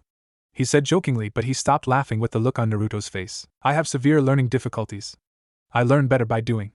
I had to use my family's spirit guardian to actually learn anything since everyone in the academy either hates me or tolerates me. My team hates me. I personally couldn't care because once you become Chunin you may never be placed in the same squad again. Sakura turned up along with Sasuke to hear the words placed in the same squad again. What on earth are you talking about, Baka? She screeched, causing Naruto and Tsunade to audibly wince. Sakura, please turn down the screech, Kakashi asked as he appeared with his stuff on his back. Now let's get going. With that and Naruto on point, they began the 2-day trek to Wave. It wasn't until they crossed over the ocean that things went to Shinigami on a horse and cart.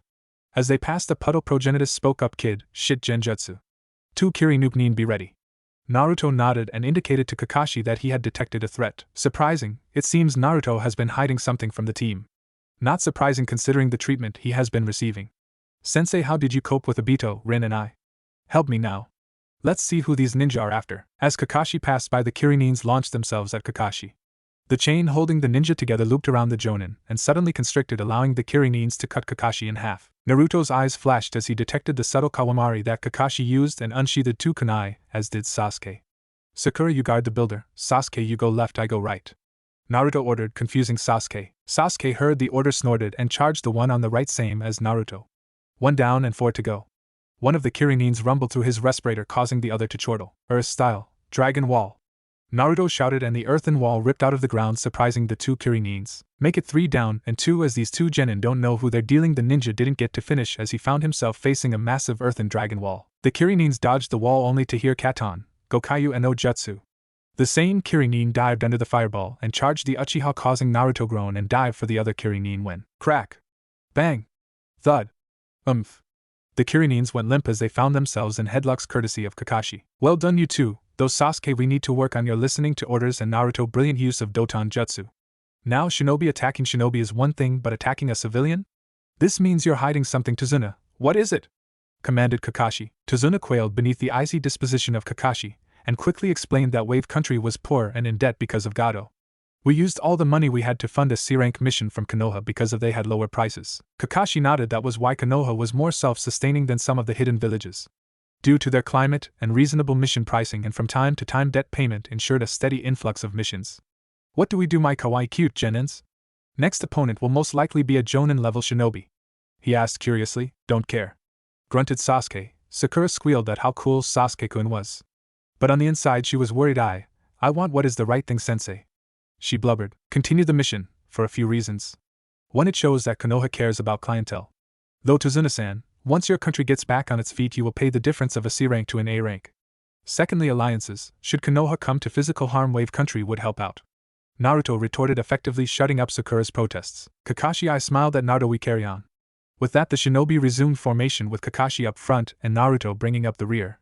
Suddenly the bushes rustled, startling everyone. Sakura screamed when Naruto launched a kunai into the bushes. The rabbit happened to be white, which Kakashi deduced as it was used for a substitution. Get down! With that, Kakashi flung Tsunade to the ground. Sasuke pulled Sakura to the floor and Naruto waited, and suddenly, using the flexibility training, Progenitus gave his bent backwards so the blade circled above him and bit into the tree. Momochi Zabuza, demon of the hidden mist. Kakashi murmured and Zabuza grinned sadistically. Sharingan no Kakashi, such an honor. Growled Kakashi, leaving a confused look on Sakura's face, one of curiosity on Sasuke's and one of understanding on Naruto's. Explains the covering of the eye. Sensei, you were right, I'm no censor, but thanks to you I can differentiate chakras within a person. Sasuke, what is the Sharingan? Naruto asked. He knew what he could do due to background learning of Kekkei Genkais, but he couldn't find any actual information on what it looked like, how it was activated. The Sharingan is a dojutsu of the Uchiha clan. It is said it can copy nin, gen and taijutsu. Furthermore, it is also rumored to be activated in life or death situations. Sasuke explained, but even then it doesn't necessarily activate. Suddenly Kakashi and Zabuza began to flare their chakra and the Ki or killing intent began to rise. Manji formation. Kakashi ordered and the genin leapt to obey. Naruto began forming hand signs just as Zabuza murmured with a half-ram sign Ninpo, Kirigakure no Jutsu. And a thick fog began to cover the battlefield. What is this? Sasuke-kun, surely you can get us out of this? Panicked Sakura as she unsheathed a kunai. Sasuke grunted, don't know anything to weaken the mist. I'd only make it stronger. Naruto smirked, Futon, why you Diatapa? The dragon of wind surged out of Naruto's mouth before dissipating and clearing the battlefield of mist to find Zabuza in the middle of Manji formation. Zabuza's eyes widened before jumping clear, avoiding the kunai coming straight at him. He could have avoided them, yes, but he wanted to toy with them for a bit. Very good, but not good enough to be in my book and claim to be a ninja. What do you mean? Shouted Naruto. Despite all the training he had done, from time to time he had sporadic impulsive moments. In the hidden mist village for the graduation exam, the potential genin must kill their closest friend. One they have roomed with, shared food with and trained with. Until one year a boy no older than 5 or 6 massacred his entire class without training. Because of these brutal conditions the mist village got the nickname Bloody Mist. That child was me, Zabuza said, cackling. Zabuza launched his killing intent again, only for it to be lessened slightly as Kakashi flared his own. Don't worry, I won't let my comrades die.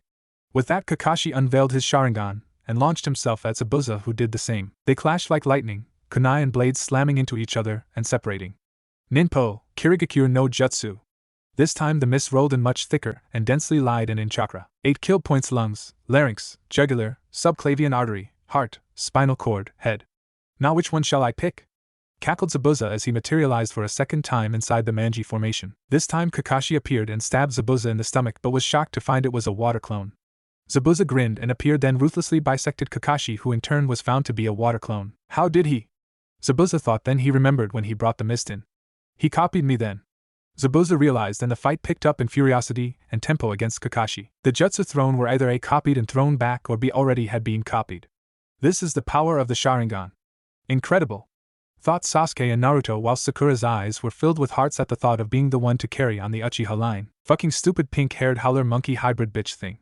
Thinking about procreating with that fucking Uchiha. Can you please kill her? Kami damned Uchiha, if it weren't for them you wouldn't be a fucking Jinchuriki. Growled Progenitus furiously from the mindscape. What do you mean, Pro-sensei? Naruto asked curiously. Progenitus had told Naruto to call him Pro-sensei as the full name sensei was a drag. Progenitus grinned sorrowfully. Naruto-kun, when your parents died the village was under attack by the Kyuubi no Yoko. Your mother died shortly after giving birth to you, but not before restraining the fox so the Yondaime could seal it away into you. Explained Progenitus. Thanks for telling me how they died and what happened to the fox.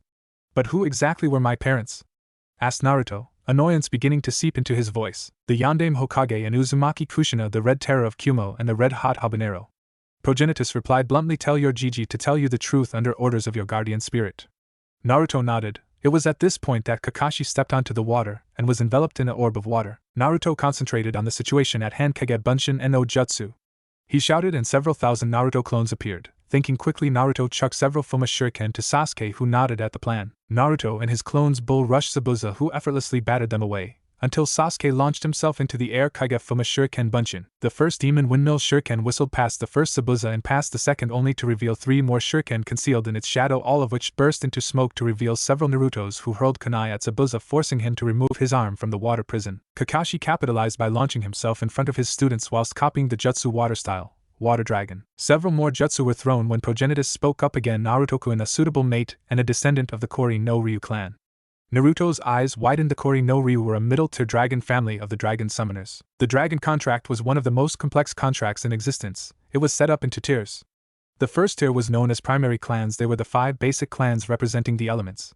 The middle tier was known as the noble clans. They represented the elemental Kekkei Genkai releases such as the Senju Mokuton. The third tier, the supreme tier, held the clans of 3 or more elements, or more commonly the Kekkei Toda such as the Jinton, or Dust Release. And finally the fourth tier, the mythical fourth or the leader tier. This had one clan, and this was the clan of Progenitus. Each summoner signed the contract and applied their chakra, then the dragon of their element was summoned, and if judged worthy the summoner was taken on under that clan and trained to be a sage. Because of how ordered and diverse the contract was, enabled more than one summoner, and more than one sage, though it tended to get rather messy when it came to choosing the next dragon contract boss. Suddenly Zabuza went flying into the tree. Can you see the future? He gasped as Kakashi arrived on the branch above him. Yes, and yours is death. As Kakashi went for the death blow, several Saban hurtled out of the trees, hitting Zabuza in the neck. Naruto, Sasuke and Sakura saw a newcomer who happened to be a Kiri hunter Nin, who made an excuse to take Zabuza's body away, which the genin thought was normal. Then Kakashi crumpled like a sack of shit only for Naruto to have summoned several clones to catch their sensei. Overused the Sharingan. He mumbled, "How far are we from your house, Tsunade-san?" asked Sasuke, taking command which Naruto didn't really care about. 10 minutes walk civilian time. Came the slightly drunk reply. "Let's go then," commented Sasuke. Naruto was aroused suddenly from his sleep. Reacting instantly and subconsciously, he lashed out with his leg, catching the infiltrator, followed by a two-handed power slam into the floor, and Naruto found himself gazing into the beautiful brown eyes of a young woman. "It's her! The descendant of Kori!" Progenitus screamed into Naruto's mind, breaking him out of his trance. "I am so sorry about that. Please forgive me," Naruto begged, and the young girl giggled. "It is I who should be sorry, Shinobi-san, for startling you. But tell me, why are you out here all alone?" the girl asked, and Naruto tensed slightly. "I was out here training.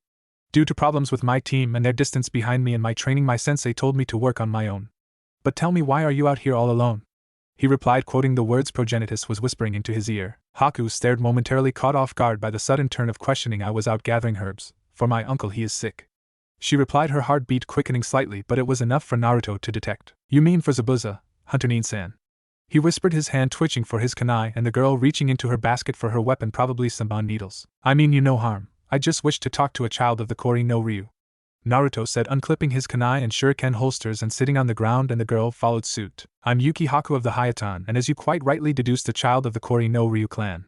In fact, I'm the last one due to the bloodline wars occurring in Kiri right now," Haku said politely. "I'm Uzumaki Naruto. It is not my true name, which I will take on the moment I turn 16 or reach Chunin, and I am the champion of the dragon contract and blessed of Progenitus-sama," he declared, flaring his chakra enough for Haku to feel and see Progenitus briefly. Deep inside her, her stomach began to flip. "He is the one, my young whelp. He is the one suited to you, the only one who can possibly care for you in the only way in a relationship," Kori whispered in Haku's mind. "Naruto-kun, I'm sorry we have met under these circumstances. Next time we meet, I fear it will be our last. Zabuza-sama is most likely going to be healed in a week." With that, Haku turned to leave, only to find Naruto had placed a hand on her shoulder. "Haku-chan, you can always come back with me to Konoha. The village adores Kekkeigen Kais. You could start over there." Zabuza to him. "Oh, and Progenitus says that he smells deception and trickery on Gato more than anything. I fear he may betray you and Zabuza should you fail or succeed in killing the bridge builder and us," Naruto told her before walking away, melting into the forest. Naruto arrived back at the house to find Sasuke and Sakura, panting, sweating and cursing, but somehow triumphant. "Manage tree climbing?" he asked, causing Sakura to give him a half-hearted glower and Sasuke to grunt tiredly. "Well, let me tell you the fun thing. You haven't mastered it yet until you can fight on the tree for 3 hours, do push-ups and sit-ups as well. Or is that just me?" he asked, causing Sakura to face fault, Sasuke to glower and Kakashi to smirk. "No, that's just you. My sensei and his wife were known to have above the average jonin reserves, one I didn't expect, which was my sensei, and the other was an Uzumaki. To actually master tree walking, you have to fight each other for half an hour without touching the ground," Kakashi replied, only briefly looking up from his book. Sasuke wolfed down his dinner and stalked outside, stating he was going to master the exercise before the night was done, with Sakura following.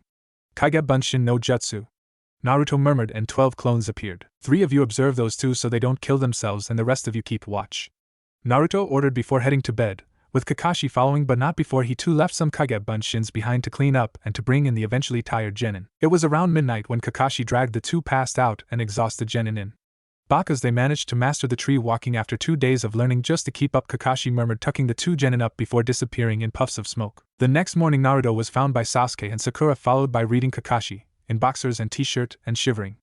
"I knew water walking was hard, but this is goddamn ridiculous," Naruto grumbled. Spying several trees on the other side of the lake, Naruto concentrated and projected his recent ability to manipulate his chakra chains at will into the trees. "Uzumaki Naruto, take 35 water walking, begin." Naruto walked out onto the lake with the chains sprouting from his back and arms. Slowly but surely he walked out towards the middle of the lake. Pushing chakra into his feet, he slowly retracted the chains. The first chain was retracted, followed by the second, third and fourth chains, leaving Naruto with just 2 chains embedded in the trees. "Kakashi-sensei, I may have a Choi." Naruto slipped, lost balance, and launched out with more chakra chains and pushed more chakra into his feet. The 4 chains and extra chakra stopped Naruto in mid-fall and allowed him to get back into his original position. "Take 36, begin." Now able to stand on the water with 4 chains. Now to reduce it. With that, the process started again. As you 2 can see, water walking is another chakra exercise. It is just like tree walking, except you won't get wet if you don't succeed. explained Kakashi, and he departed to a tree to read. Sasuke and Sakura along with Naruto slowly and gradually came to grips with the exercise. Sakura suddenly swayed and lost the chakra connection, and several things happened at once. Sasuke saw everything happen in slow motion and rushed for Sakura as Naruto launched a chakra whip. The whip wrapped around Sakura and flung her onto the bank, breaking the surface of the water. Sasuke lost his footing and fell into the water. Sakura screamed, forcing Kakashi to look up from his reading and catch Sakura as she landed in the shallow part of the lake. Sasuke floundered in the water. Of all the ways he had to die, it was because he couldn't swim. "Help me!"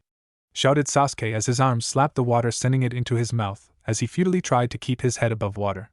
Naruto slid along the surface of the water towards the Uchiha. "Sasuke! Calm down, grab my hand!" he shouted, but the Uchiha wasn't listening as usual. Naruto sighed and grabbed the Uchiha by the armpits, funneling chakra into his feet and his arms with unnatural control thanks to progenitus. Sasuke was elevated and flipped onto the blonde's back. "Thanks, Dobe," murmured Sasuke before passing out. "Welcome note to self-teach Sasuke how to swim, or Kakashi. I only know because progenitus taught me in the bath." Naruto murmured. "He's okay, monkey, just tired from thrashing about, although he did better than I did when I first started. Give him 3 more days, meaning he will have 3 to practice jutsu before we clash with Zabuza team again." Kakashi took the passed-out Uchiha from Naruto, and they headed back to the house, training evidently done for the day. The rest of the week passed, and Sasuke, to Naruto's surprise, had learned the mythical Phoenix Fireball jutsu, which fired of a small salvo of fireballs large enough for a concealed shuriken to be launched as well. Sakura had developed her genjutsu, dispelling though and refining her demonic hell viewing and Sakura Blossom technique. Meanwhile, Naruto, on the other hand, had been left a scroll by Kakashi detailing 5 other Shadow Clone jutsu, which were Kunai Shadow Clone, Shuriken Shadow Clone, Horde Shadow Clone, Exploding Shadow Clone, and Chain Reaction Exploding Shadow Clones. From progenitus, he had learnt the 5 basic Dragon Elemental jutsu along with the bullet jutsus. Naruto had quickly discerned through his favorite method of batch clone training that his 2 strongest affinities were wind and fire, followed by water and lightning, and then earth. Don't worry, Naruto, about the vast imbalances between your chakra natures. By the time you reach adulthood, all of them will be equal. Just keep to the program, and everything shall be fine. The week finally ended, and Team 7 along with Tsunade made their way to the bridge. The moment they hit the bridge, a chakra-laced mist rolled in. Well, took your sweet time, Sharingan no Kakashi and minions.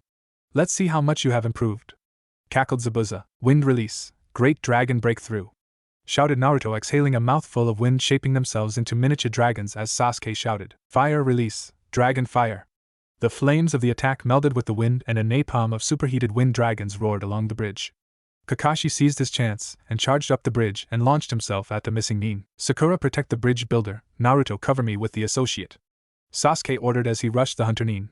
Haku rushed to meet him and opened the confrontation with a salvo of Saban needles which were hard to avoid. "I'm afraid, Uchiha-san, I can't let you get away. Secret jutsu, demon crystal mirrors." The jutsu kicked in, surrounding Sasuke in massive ice mirrors with Haku standing in each one. Naruto summoned several clones. Chain reaction exploding shadow clone jutsu. The clones broke into a run, shimmered, and launched themselves at several mirrors before detonating with the force of 50 ANBU grade explosive tags. 3 mirrors shook and disintegrated under the force of the explosions. "Haku, why do this?" Haku faltered when she heard the voice of Naruto. "I can't disobey Zabuza-sama," she whispered. "Please don't make this harder than it needs to be." With that, she created more mirrors and pelted the 2 boys with Saban. Sasuke and Naruto dodged, ducked, dipped, dived, and dodged under the Saban until Sasuke performed a Kawamari, forcing Naruto in front of him. Naruto couldn't do a thing as several Saban pierced his skin. Suddenly a crimson shroud erupted around Naruto, and he effortlessly destroyed the mirrors whilst protecting Sasuke's down form. Kakashi felt the seal weaken and charged a Chidori, summoned his ninja hounds, and was about to plunge his hand through Zabuza's chest when a chuckling was heard. "Demon of the Mist? More like Baby of the Mist. Too bad I wasn't going to pay you anyhow." Zabuza snarled at the outrage, as did Kakashi. Not being paid by a client for failing a mission was one thing, but not paying them regardless was another thing altogether. "Gato, you will pay," growled Zabuza, fumbling for a kunai with his broken arms as Kakashi increased the flow of chakra into his Chidori, making it envelop his hand. Naruto detected the injection of greed and malice in the air, and this fueled his Jinchuriki cloak into its one-tailed form. "I'm coming, ready or not," he growled, and he vanished with such speed a young boy in green sneezed. "Youth!" the lad screamed as he began to punch and kick the training post with even more power. Back on the bridge, Kakashi and Zabuza faced down Gato and his mob of Ronin, thugs and mercenaries when a feral-looking Naruto appeared next to them, resembling a hound of war. Instinctively, Naruto lashed out with his chakra tail and grabbed Kubikira Bocho. "We killing or what?" he growled. "Naruto-kun, tread with caution. The power you're using is dangerous," thundered Progenitus. "I will." Just as the fox awakened when the team was killed, haven't had time to regain control, came Naruto's response. Progenitus nodded and instructed Naruto to kill the horde as sooner or later he would have to kill. Quite frankly, it was complete and utter devastation. Naruto was a red blur of mutilation and evisceration. It would have been more killing and maiming, but it was due to his lack of experience of fighting on all fours with a sentient chakra arm wielding a sword that was twice his height and almost double his weight. Kakashi proved to the world why he was in Konoha's top 5 most lethal jonin as he gracefully cut the thugs down in their 2s and 3s, leaving either body parts or mounds of ash where they once stood. Zabuza was in paradise. Despite not wielding his sword, he still killed ruthlessly and effortlessly with just a kunai in his mouth. He was killing them so fast he was 5 people down before the first one even realized he was dead. Soon enough, Gato was cornered on the end of the bridge, his entire force dead and 3 demons, 1 literally and 2 metaphorically, though that was seriously debatable at this current moment. Gato squealed like a pig as he hastily wrote down pin codes and account details of every single Ryo that he owned in an effort to stay alive. Realizing the act, Naruto with great effort forced the Crimson Chakra back. Very well, Kakashi-sensei, and I will let you live once I have retrieved all the bits of information. With a quick Kage Bunshin, all the information had been gathered. We completed our mission, now Tsunade can finish his bridge. Zabuza-sen, he's yours, commented Kakashi as he guided the shell-shocked Naruto away. Gato screamed as Zabuza savagely ripped his heart out with the kunai. Never double-cross a ninja. Oh, and Kakashi-san, Gaki, I've decided to take you up on that deal. Kakashi turned to Naruto, authority clear in his voice. Genin Uzumaki, what is he talking about? It may have you offered Zabuza Kakana second chancitos start over in Konoha, gabbled Naruto. Kakashi groaned and facepalmed troublesome blondes. Why, sensei, does your legacy have to be so much like Kushina-kazan? Team 7, Zabuza and Haku made good time heading back to Konoha. Tensions were high, that was obvious. Sakura and Sasuke were sweating buckets that they were traveling with a notorious missing Nin, and Naruto was chattering away with Haku. That dope! Hissed Sakura to Sasuke, who merely grunted as they headed towards Konoha. How dare he just simply offer an olive branch to our enemy. Enemy now, friend tomorrow. Besides, Zabuza has skills that Konoha lacks, plus he might be thrilled at training me and Uchiha an elite, boasted Sasuke. An elite for fish chunks for sure, Zabuza growled before turning to Kakashi. Is the Uchiha always like this? Kakashi nodded in confirmation, and Zabuza shook his head in disagreement. Why doesn't the kid simply kick the kid's ass? Mainly because Naruto can't, or well couldn't at the time. Now he just can't be bothered, decided endure them and get promoted. Hopefully here we are. I'm going to have to ask you to give me your sword, Kakashi pointed out absent-mindedly. Zabuza growled slightly and handed the Zanbatsu over to the Scarecrow. Team 7 returning after misranked mission with a new Jonin perspective and shinobi. Kakashi drawled to the gate guards who had reached for their weapons. As the group headed towards the Hokage Tower, the group had almost swollen to 13 people. Zabuza, Kakashi, the Genin, Haku, Izumo and Kotetsu, and several A and B, the latter more discreetly. Soon enough, the 6 fraternities from Wave stood in the Hokage's office. Hatake, Kakashi and Team 7 returning from a misinformed mission from Wave. The mission was in fact an A rank instead of a C rank.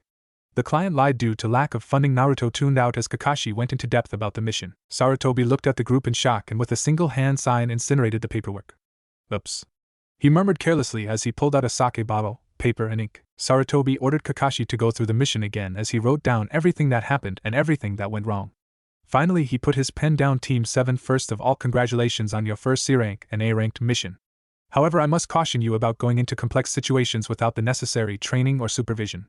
I am not going to fine you or put a black mark on your records on the basis of bringing back a renowned yet notorious missing Nin, and I hate to sound like the stereotypical Konohan about bloodlines, but well done. Team 7 dismissed, ordered Kakashi, but Sakura then had to open her big mouth. Surely Hokage-sama, Naruto deserves to be punished for conversing with a nuke Nin.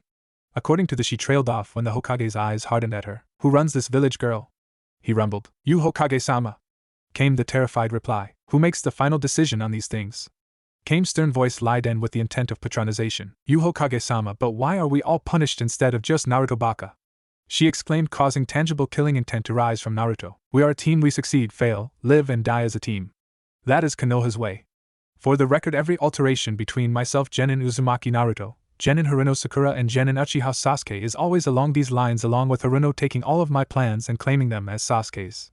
Naruto growled, his chakra becoming more and more visible. What is this kid? His ki is worse than mine, can he help me?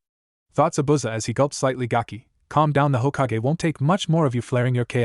It is bordering the lines of treason. The Jonin hopeful said calmly. As soon as the ki flared, it dissipated due to Naruto hearing Zabuza's words and retracted it with Haku's help. She placed her hand on his shoulder. Naruto-kun, calm down. Eventually, 3/4 of an hour later, the 6 shinobi left the Hokage's office. Zabuza and Haku to Tianai, whilst Team 7 split to go their separate ways. Dobe, thanks, called Sasuke as Naruto walked off to grab some ramen. It's fine, don't copy my jutsu and we are even. He called back before ordering several bowls of the delicacy that was miso ramen. Several days later, Team 7 appeared on the bridge of Training Ground 7.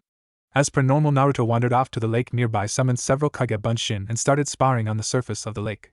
Naruto's control over his Kage Bunshin techniques had grown so much he could perform the Kage Bunshin, Taiju Kage Bunshin, and Kanai Kage Bunshin jutsu with no hand seals and the others with 3 seals as the most down to 1. The control over his fire, wind, and water dragon jutsu techniques had resulted in a slight decrease in seal formula from the total of 5 seals in each of them down to 3.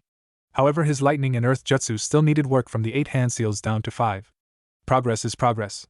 Progenitus had told him when Naruto had complained at the so-called lack of progress. Flashback no jutsu. Naruto Gaki. Just because you cannot do a jutsu without seals much like those pesky Kage Bunshin you're fond of doesn't mean you are not making progress. Progenitus said one evening back in Wave, when Naruto had fallen asleep. But sensei, how can I keep my jutsu secret and safe from Sasuke team and his Sharingan?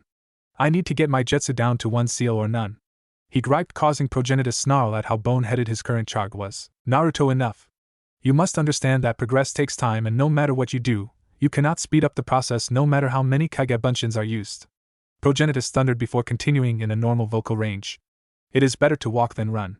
All these Kami no Shinobi can use 1 or less seals because they took their time. Now believe me, you are going to be one of the better contestants in this exam. Now go! Sleep! And flashback no jutsu. Dobe, I want your jutsu. Naruto jumped onto his belly and did a full body ripple back to his feet, avoiding his high-flying clone, which collided spectacularly with another, vaporizing both. Forget a team. I made those jutsu. They belong to me and my clan. Yes, I have a clan. They are just like you, team. Only I remain. Oh, and before I forget, I have 2 clans. Both of whom live within me. So bug off. Naruto growled, his temper finally cracking at the arrogance of the Uchiha. Ohio my kawaii genin.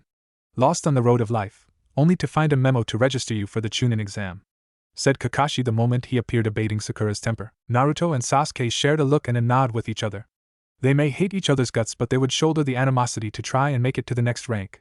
Sakura looked at the 2 of them and groaned, I haven't learned much, I feel like dead weight. But Sasuke-kun always saves me from the bumblings of that baka. Maybe, just maybe, I can convince mother to promote Sasuke-kun and take the baka's promotion away or deny it. The next morning dawned bright, painful, and early for everyone in Konoha. But today wasn't a day of moaning and groaning, but of excitement. A nervous but exhilarating excitement. It was the Chunin exams, and they were in Konoha. Naruto met up outside the academy, his supplies in various pouches along with some scrolls he had made under Progenitus's instruction. Progenitus was a well of knowledge, especially on clan strengths and weaknesses, and upon revealing the Uzumaki clan's skill of sealing, he immediately set Naruto to work on them. I thought you would have chickened out, Dobe, Sasuke commented as they entered the academy. You wish. I want this over with so I can say bon voyage to you too, Naruto replied sharply. Soon enough the trio were stopped by a pair of genin. You may as well quit. The exams are too tough for newbies like you. One of them said, only for Sakura to moan, Sasuke to grunt, and Naruto cock his head slightly and quickly cover Sasuke's mouth. Drop the genome. He was cut off by the blonde suffocating him. Use your fucking head, these exams weed out the useful genin from the useless, so please shut up. Naruto explained sardonically. Drop the genjutsu. Unhand Sasuke-kun, you baka. Screamed Sakura, causing everyone to force chakra out and dispel the jutsu. Fucking morons, absolute fucking morons. Please let too many of us get through so I have the chance to take some of them out. Naruto screamed in his head, causing his guardian to nod sagely. Team, Haruno, leave this uber eyebrows and let's go. With that, Naruto left, leaving the newly introduced Rock Lee to face his 2 teammates. Naruto winced as he heard the sound of heel connecting with the face. Sasuke just got kicked probably. Naruto entered the corridor to be faced by Kakashi. Oh heyo. Naruto, where are the rest?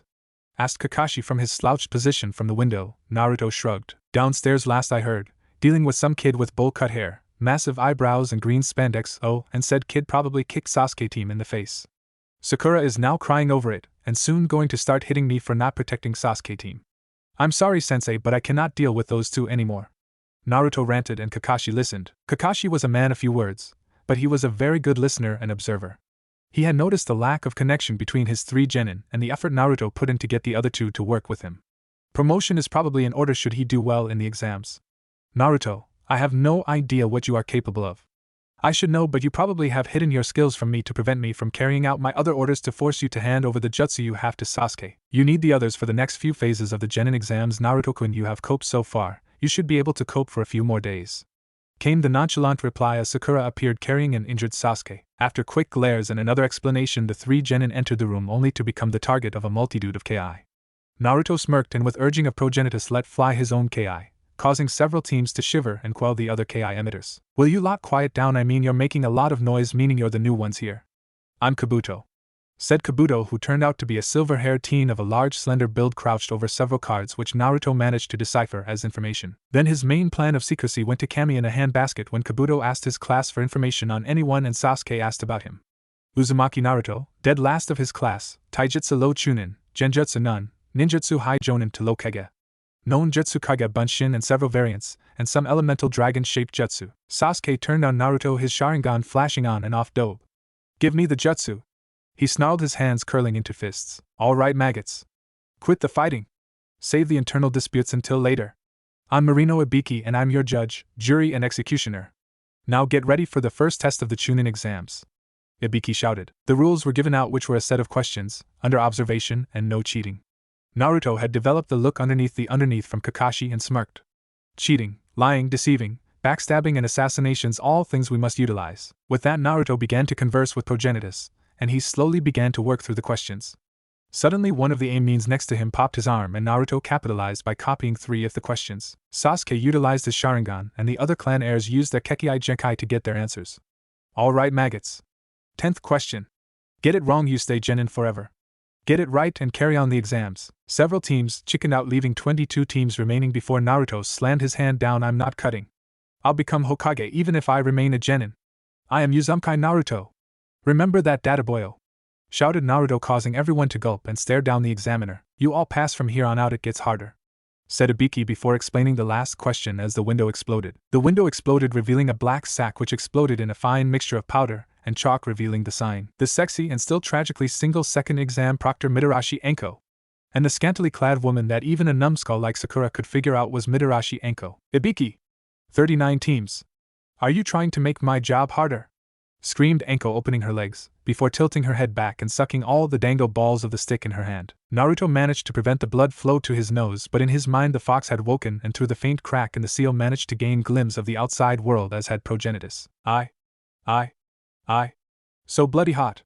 Both dragon and fox declared as blood gushed from their noses and they passed out, causing a sudden headache. All you maggots have got 10 minutes to get to ground 44 or disqualified, shouted Anko, diving out the already broken window. Several genin follower pursued as others ran for the doors. Naruto groaned and 2 other Narutos appeared and grabbed his 2 teammates before one pair vanished in lightning, one in fire, and he himself vanished in an ice shunshin. What was that, dope? Gasped Sasuke. What were you doing, you baka? Screeched Sakura. It was a supplementary jutsu called the shunshin or body flicker technique. Allows you to teleport from one place to another. All the teams arrived just as Anko did. All right, maggots. Second phase is survival and carrying. You have 5 days to gain the second of 2 scrolls and get to the tower in the middle of the arena. Rules: don't die and don't open the scrolls until you get to the tower. It was then Kiba started making a bad parody of Anko and received a kunai across the cheek for his troubles. Soon enough forms were handed out, which were signed and everyone got a scroll. Sasuke team, take the scroll, growled Naruto, unwilling to put up with any more bullshit screeching from Sakura. And that was 2 days ago. Naruto now sat on a tree trunk while Sakura flitted around aimlessly under the pretense of hunting, but when in reality she was looking after Sasuke-kun. What happened? Orochimaru happened. Not even 2 hours into the exam, Team 7 had met the infamous snake Sanin. Naruto had been taken out via a snake gullet, and then a blue hand of glowing pain had been rammed into his stomach, screwing up his chakra control. Deep in his mind, the fox grunted as the force of the seal on top of his original seal launched the wind out of him, and closed the minuscule crack in the seal when it had initially opened. Now Naruto was funneling chakra into his seal whilst Progenitus began to diffuse the seal. Naruto knew of seals and began to dabble, but this was way out of his league. Fucking snake pedo, giving us this seal and curse to Sasuke. Just you wait, the dragons will have their revenge.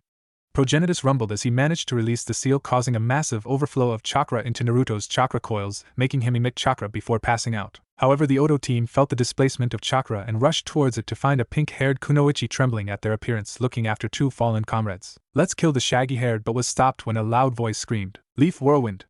I am the majestic devil of the leaf. Rock Lee, Dosu, get up and neutralize this punk. Wait, I can't move, growled the spiky-haired Otonin. Cage main jutsu success, drawled Shikamaru as Team 10 crawled out of the underbrush. As the multiple Texan standoff commenced, a small breeze flickered through the clearing and Naruto stirred.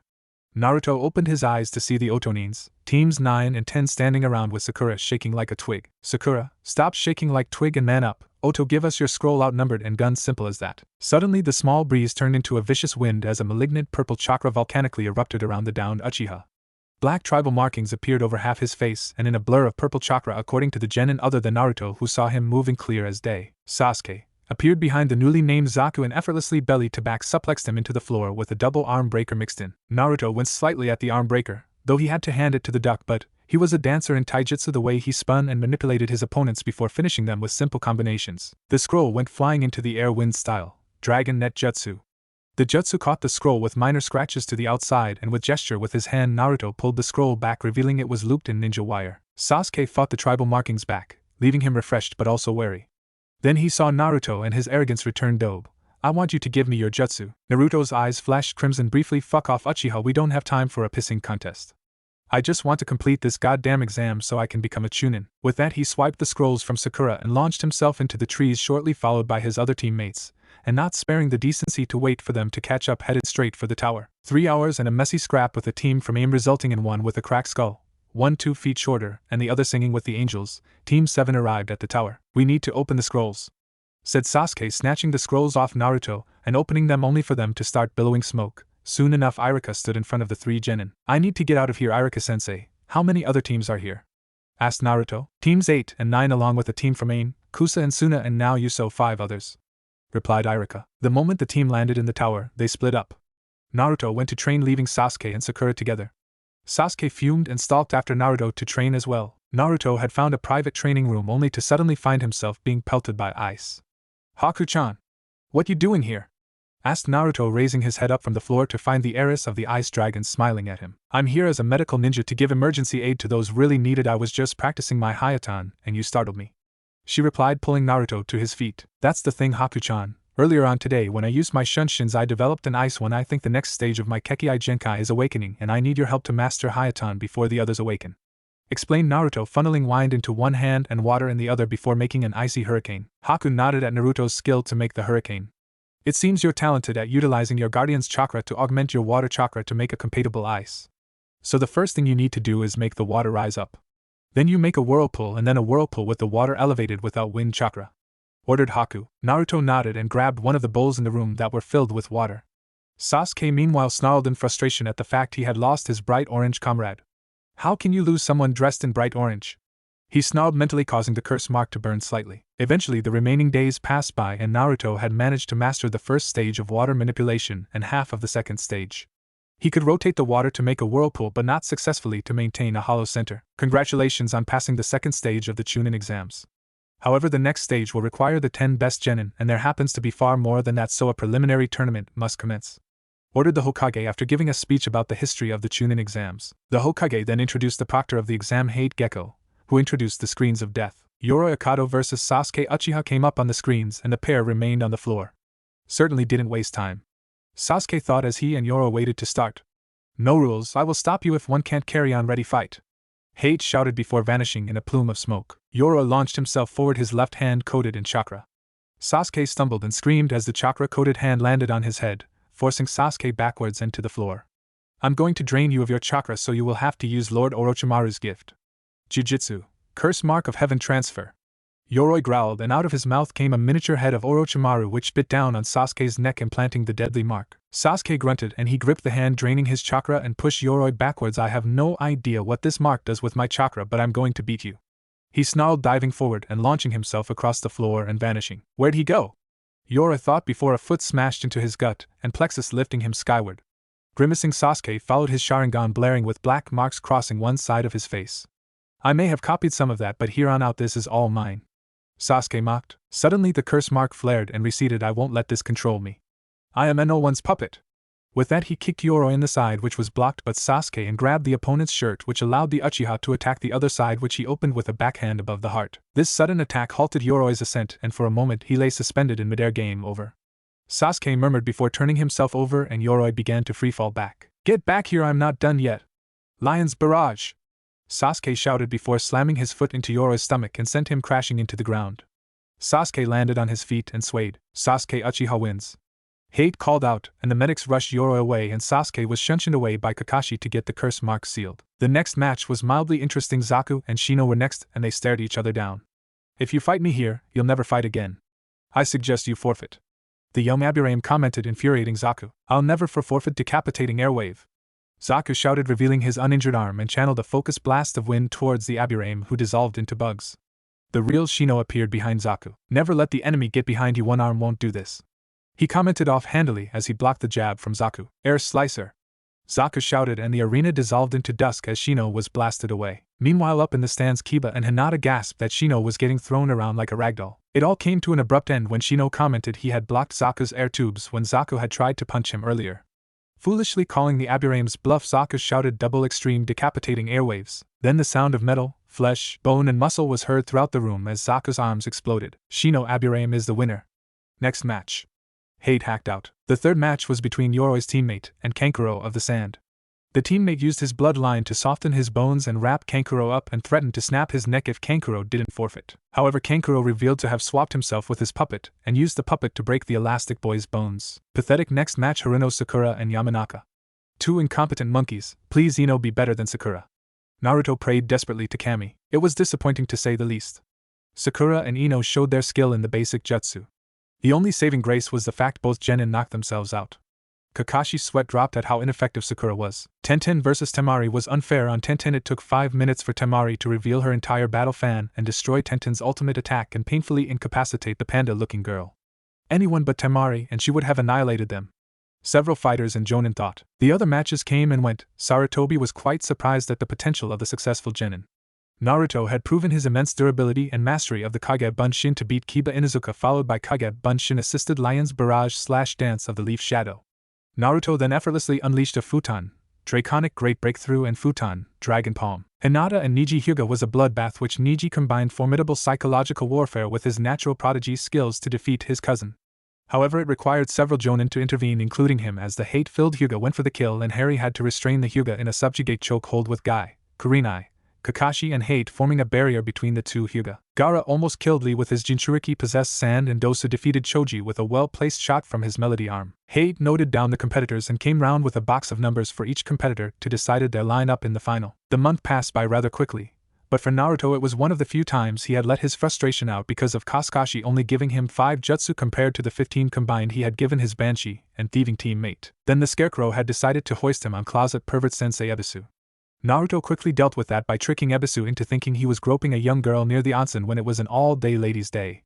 The results were satisfying, causing several major nosebleeds in the village, one in the Hokage Tower, and the other Naruto's impromptu sensei Jiraiya. Jiraiya and Haku between them improved his chakra control and discovered a glaring weakness. Naruto-kun, a master of the elements, must be able to mix and match the elements on a whim, but it seems you have a delay for the nature to dissipate, and then switch to another. That lag could be fatal. Haku explained after catching the visible question marks floating around her crush's head after Jiraiya gave him an incredibly complex explanation about his multiple nature weakness. Haku-chan, you're saying because of the imbalance between my elemental natures, large chakra reserves and the fuzzy in my gut, my greatest strength is also my greatest weakness. Naruto summarized to 2 nods. The Gaki finally understands, shouted Jiraiya, beginning a weird dance only to find himself jumping away from corporeal chakra chains shooting out of Naruto's arms. I have learning difficulties, meaning I do not understand complex statements easily, growled Naruto, hearing that Jiraiya stopped. You mean like words floating off the page? Bad coordination? Unable to sit still? You have dyslexia and attention deficit hyperactivity disorder, Kami. I'm sorry, I should have recognized the signs. I have a minor case of both. Tell you what, we still have 2 weeks left of the training month. I'll help you improve your reading, writing and chakra control, stated Jiraiya. With the help of shadow clones, Naruto drastically felt the neglected skills in the academy dramatically increased. You're finally shaping up to be a Rokudame, or Nanodame Kage hopeful, commented Progenitus snidely. Naruto shook his head and carried on his spar with Jiraiya. This was yet another weakness he had found himself. He needed breathing room to speak to Progenitus, something a fight didn't provide, so hence the spar and communication procedure. Later on that night, a man was murdered on the roofs of Konoha. Someone had whacked Hate Gecko, one of the best swordsmen the village had, and his body wasn't found until the next morning. Everyone stopped training, even the visitors. The funeral was nice and brief, and it rained. Rained harder than ever. Naruto began to wonder if it always rained when a shinobi of Konoha died. Finally, the day of the exams came around. Naruto only just made it to the arena on time. Just about on time, kid. Anyway, the powers that be have done a little changing around. You're facing Uchiha Sasuke whilst Niji is facing Sabaka no Gaara. Naruto had to restrain a snarl. Since the clusterfuck of the wave mission, Sasuke had been using his Sharingan to try and copy several of his jutsu. But thankfully, due to the dubious, potential brain damaging and did he remember potentially fatal method of clone spamming, he had reduced the majority of his jutsu to on average 3 hand seals. Hi, understood. replied Naruto and basked in the applause of the crowd. Meanwhile, up in the Kage booth, the Ho and Kazekage sat down and waited for the combats to begin. It appeared Sasuke wouldn't be there on time, so Ginma began to the tournament. Hyuga Niji and Sabaka no Gaara remain. He ordered, and the Hyuga prodigy and Jinchuriki remained in the stadium. Hajime! Shouted Ginma before vanishing to the high ground as Gaara's sand ejected itself out of its gourd. Niji slipped into the official stance of the Jukin. Observe, Hanabi Niji, your cousin has the thickest Hyuga blood to ever present itself in the clan, explained Hyuga Hayashi. As if an unspoken command was given, the sand surged forwards. Niji activated his Byakugan and jumped backwards as two massive sand claws sighed their way out of the sand. Impossible chakra levels, he's only a kid. Time to show him why the Hyuga are superior, Nijo thought as he landed just outside the range of the sand. Flicking his wrists, Niji hurled several chakra-enhanced kunai and shuriken at Tai red-haired sociopath. The sand surged up in front of Gaara, plucking the projectiles out of the air. Your blood satisfactory mother happy prefer Uchiha, rasped Gaara as he felt Shikaku stir in his mind. What am I against? Okay Niji, stay calm, you're a prodigio of the Hyuga clan, shut off his chakra, Niji told himself and undid his weights. Niji's weights crashed into the floor, and he charged forward. 8 trigrams 64 palms. Niji murmured and the world descended into blackness, and Gaara found himself in a yin-yang symbol, and the blows descended upon him. Gaara refused to scream as the blows connected solidly with his chakra circuit and knocked him backwards. Slowly but surely the backpedaling sped up, and upon the last blow Gaara was propelled backwards like a geyser, connecting solidly with the arena wall. Impossible! That's the 8 trigrams 64 palms of heaven. How did he learn that? Thought Hayashi as he subconsciously leant forward, intent on seeing what else his nephew had up his sleeve. Maybe Niji will help me learn that. I know the 8, 16 and 24 palms perfectly. I'm getting there at the 32 palms, maybe he can help me. It seems he despises Neichan as much as the rest of the clan, thought Hanabi. Winter Ginma began to say, only to jump back as Gaara materialized out of the sand on the floor. Impressive, if not for my clone you would have 1 sand spikes, rumbled Gaara, and several sharp spikes of sand erupted around his feet, sending Niji backwards like a spider. Sand bullets. Then the spikes morphed into a pillar of sand, which then began to spit fingertip-sized bullets at Niji, who had to employ his Byakugan to dodge, duck, and dive out the way of the bullets, which managed to crack the foundations of the arena. 8 trigrams revolving heaven, shouted Niji, and he began to spin rapidly, pushing his chakra one way and himself another, erecting a dome of bright blue chakra, effortlessly deflecting the remaining bullets. Gaara, beginning to mentally lose ground to Shikaku, took a few steps forwards and released his sand armor, thinking his opponent was done for. Sand burial, Gaara declared. The sand swallowed Niji, only for him to disappear in a plume of smoke, revealing a wooden log. 8 trigrams 64 palms, the Hyuga declared. Whereas last time Shikaku had sluggishly managed to clear the chakra out of Gaara, this time he was removing the blocks almost immediately as they come. I can't beat this one. How can he have so much chakra and be able to remove my stoppers? Niji pressed on the assault regardless. He hammered home several more chakra shots, even several at the tandem. Sand breakthrough, shouted Gaara, exhaling a cloud of sand shards which buffeted and shredded Niji and pushed the boy back, only for him to activate his revolving heaven again. Surrender, Hyuga mother will spare you, Gaara rasped as his body suddenly spasmed due to his tailed beast wanting him to shred the boy limb from limb. Never! My destiny is to die and serve the main branch of the Hyuga. You know nothing of sparing life. 8 trigrams 1. Niji shouted and suddenly stopped, and blood erupted from his mouth. Niji looked down and saw a spear of sand protruding from his back and emerging out the front. Good news, it hadn't hit anything major like the spine, lungs and the heart, but it had caught his stomach. The crowd stopped and watched the spear disintegrate and remove itself from its victim, and the sand spattered with blood retracted into the gourd. Winner Sabaka no Gaara, declared a slightly green Ginma. A good match, Hokage Dano. I don't think they are ready yet for Chunin. Gaara still needs to curb his bloody tendencies, whilst Hyuga-san could have been a Chunin, lost it due to losing his cool, said the Kazekage before licking his lips. The Hokage nodded and grunted in agreement. Game over, Orochimaru. I met the Yondaime Kazekage a few times and he never did care about his children that much. He even tried to kill Gaara a few times. I never did that to Naruto, though I have suspicions on who did and who switched the fights around. The Sandaime thought darkly. I must agree, Kazekage-sama, with your assessment of the first round of combatants. Now let us get on with the second fight. In the stadium, the Shinobi Council had gathered and were taking notes and commenting on the fighters, deciding if they should receive recommendations for promotions. Decided then, none of the fighters to receive a promotion. A psyche check on Hyuga Niji and allow him entry to the next Chunin exams. Questioned Aburaim Shibi, to which he received a majority vote. To all genin, what they didn't realize was there were multiple ways to become Chunin. One was to impress the judges in the exams, a battlefield promotion, a good amount of effective and successful missions with recommendations from the client, and the last but possibly the sneakiest of them all, a council's recommendation to take the Chunin exams. This little trick allowed said participant, and his team a bypass in the next Chunin exams, meaning more chakra available and a better performance. Uchiha Sasuke and Uzumaki Naruto, please enter the field. Naruto jumped into the arena and waited. After 2 minutes it appeared that the last Uchiha wasn't going to show up. Uzumaki Naruto Genma began to say when a shinobi in an immaculate green flak vest appeared in the stadium. This shinobi was most evidently on the civilian council payroll, judging by the state of the vest. Most shinobi vests were either frayed or torn slightly. Yes, asked Genma coldly. The council want Uchiha Sasuke to still fight. He explained. Get lost, get clearance from Hokage-sama. The Jonin spat on the floor near Genma's feet and vanished in a shunshin. Hokage-dano, why not move the Uchiha's fight till last as an exhibition, as most of the crowds have come to see him fight, myself especially? Suggested the Kazekage. The Hokage grunted. Very well, he will have his fight. No promotion, as a Chunin one is expected to arrive on time. If it had been a proper war, Uzumaki Naruto could have been killed or taken hostage. The Sandaime noticed a subtle aura of glee whenever the Uchiha was mentioned around Kazekage. Have you now, Orochimaru? Thought the Sandaime gleefully. The crowd cheered at the fact the last Uchiha would fight last. Kankuro quickly threw his match to Shino. Whilst Shikamaru and Temari had enraptured the crowd with what appeared to be a rather boring fight, escalated quickly into a game of cat and mouse. The Shinobi Council watched on in interest. They all quickly came to the conclusion that Shikamaru deserved the rank of Chunin. Shadow Possession Jutsu success. I give up. Had another 20 moves planned out, but I'm all out of chakra, said Shikamaru from his place on the edge of the shadows, squatting down with his head bowed. Lazy bastard, shouted Sakura. Shika, typical, murmured Kiba and Hinata, though the latter whispered it. Naruto snorted at Shikamaru. Typical Nara attitude, several shinobi including the council said in unison. Definitely Chunin, commented the Kages. As Uchiha Sasuke hasn't arrived, he has 2 minutes before being disqualified, announced Genma. Naruto jumped into the stadium as Lee and Guy arrived in the stands, and Tenten quickly filling Lee in on who won and lost. As Naruto hit the ground, a twin Shunshin appeared, and with his hand on Sasuke's shoulder and perverted book in the other stood Hatake Kakashi. We're not late, are we?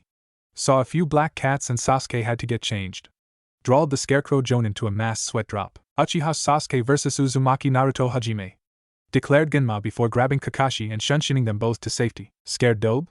Sharingan eyes flickered into existence. You wish. Genma loved his reflexes, which he had honed to the point he would appear to flash to another location.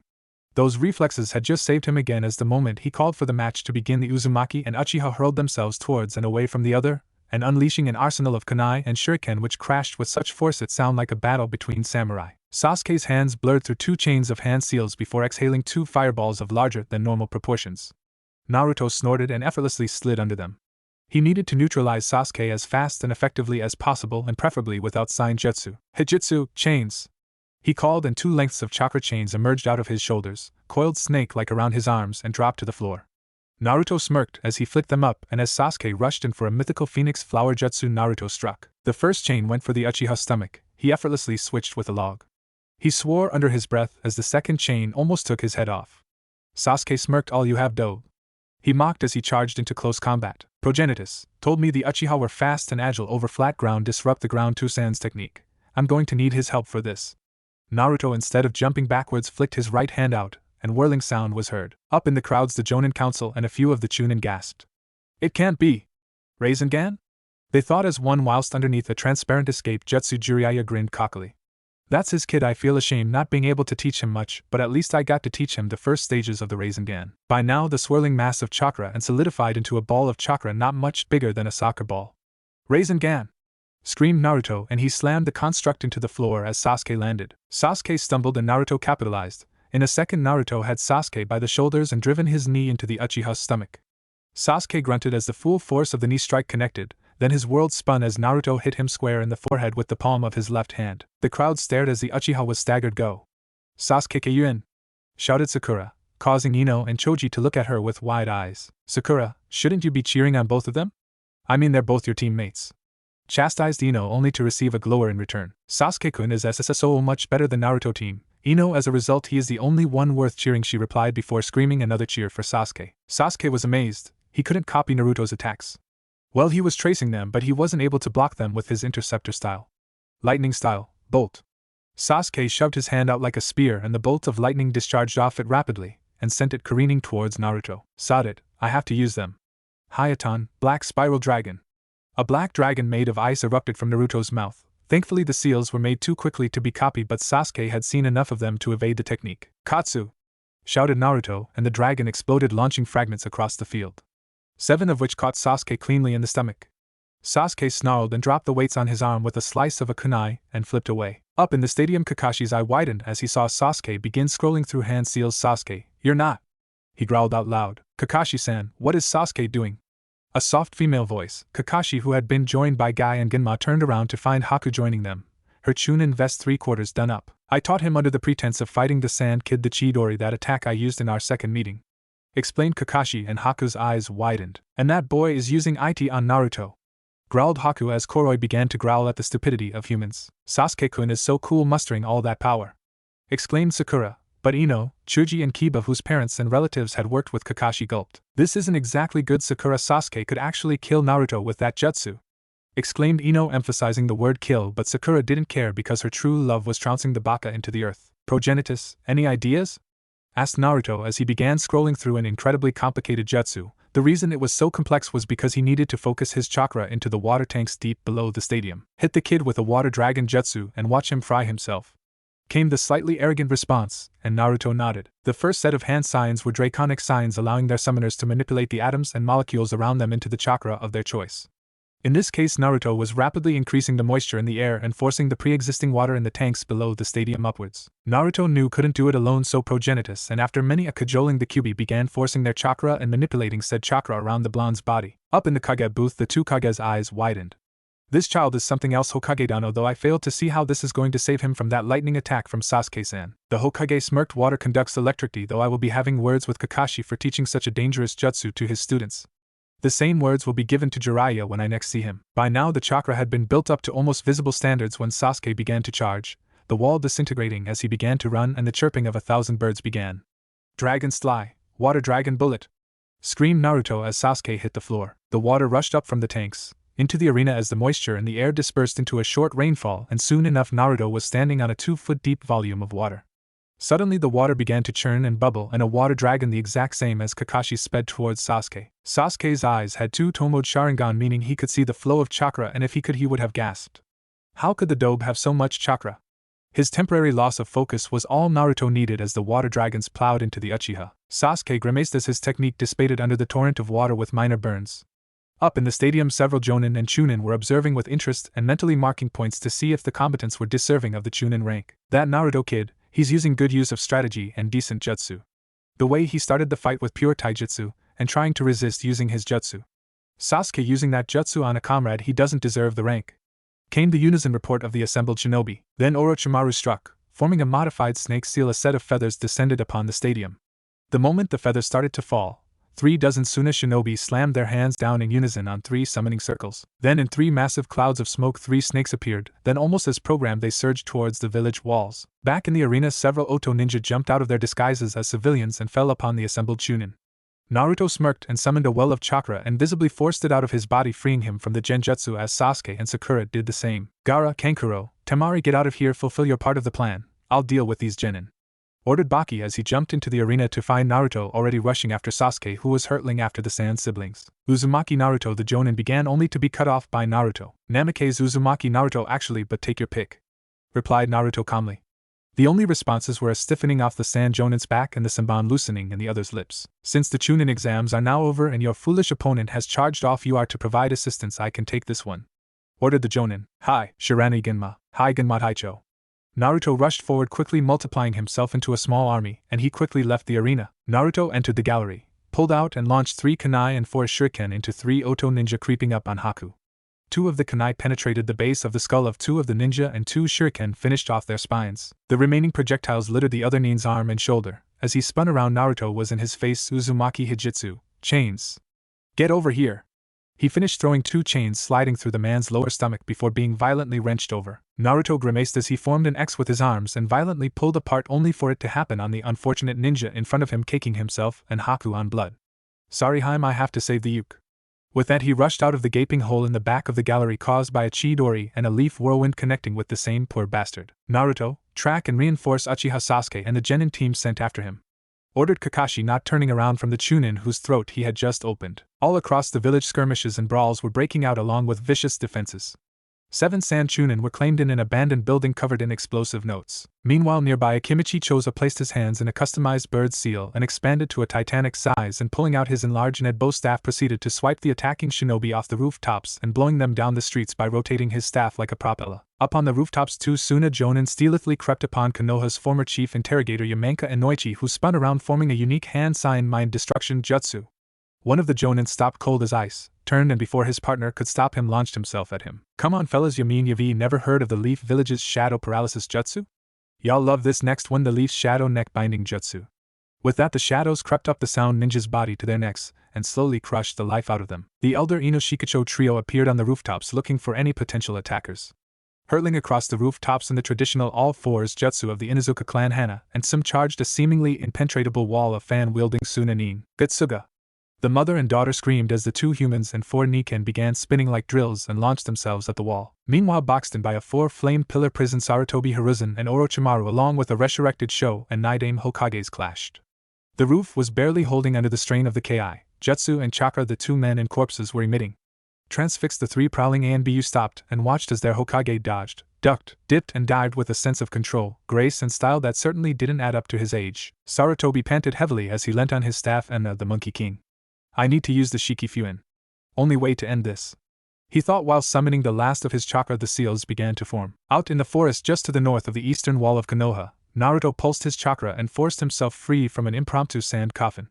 In front of him, the one-tailed Tanuki formed. The only thing needed was for Gaara to fall asleep. Tanuki art. Play Possum no Jutsu, Kuchios no Jutsu, Fuinjutsu, Shiki Fuin. 3 jutsu were intoned, the chakra output so immense it quelled the fighting in Konoha as they waited for the outcome. The Sand siblings had departed, leaving Naruto face down in the dirt with blood trickling down his face.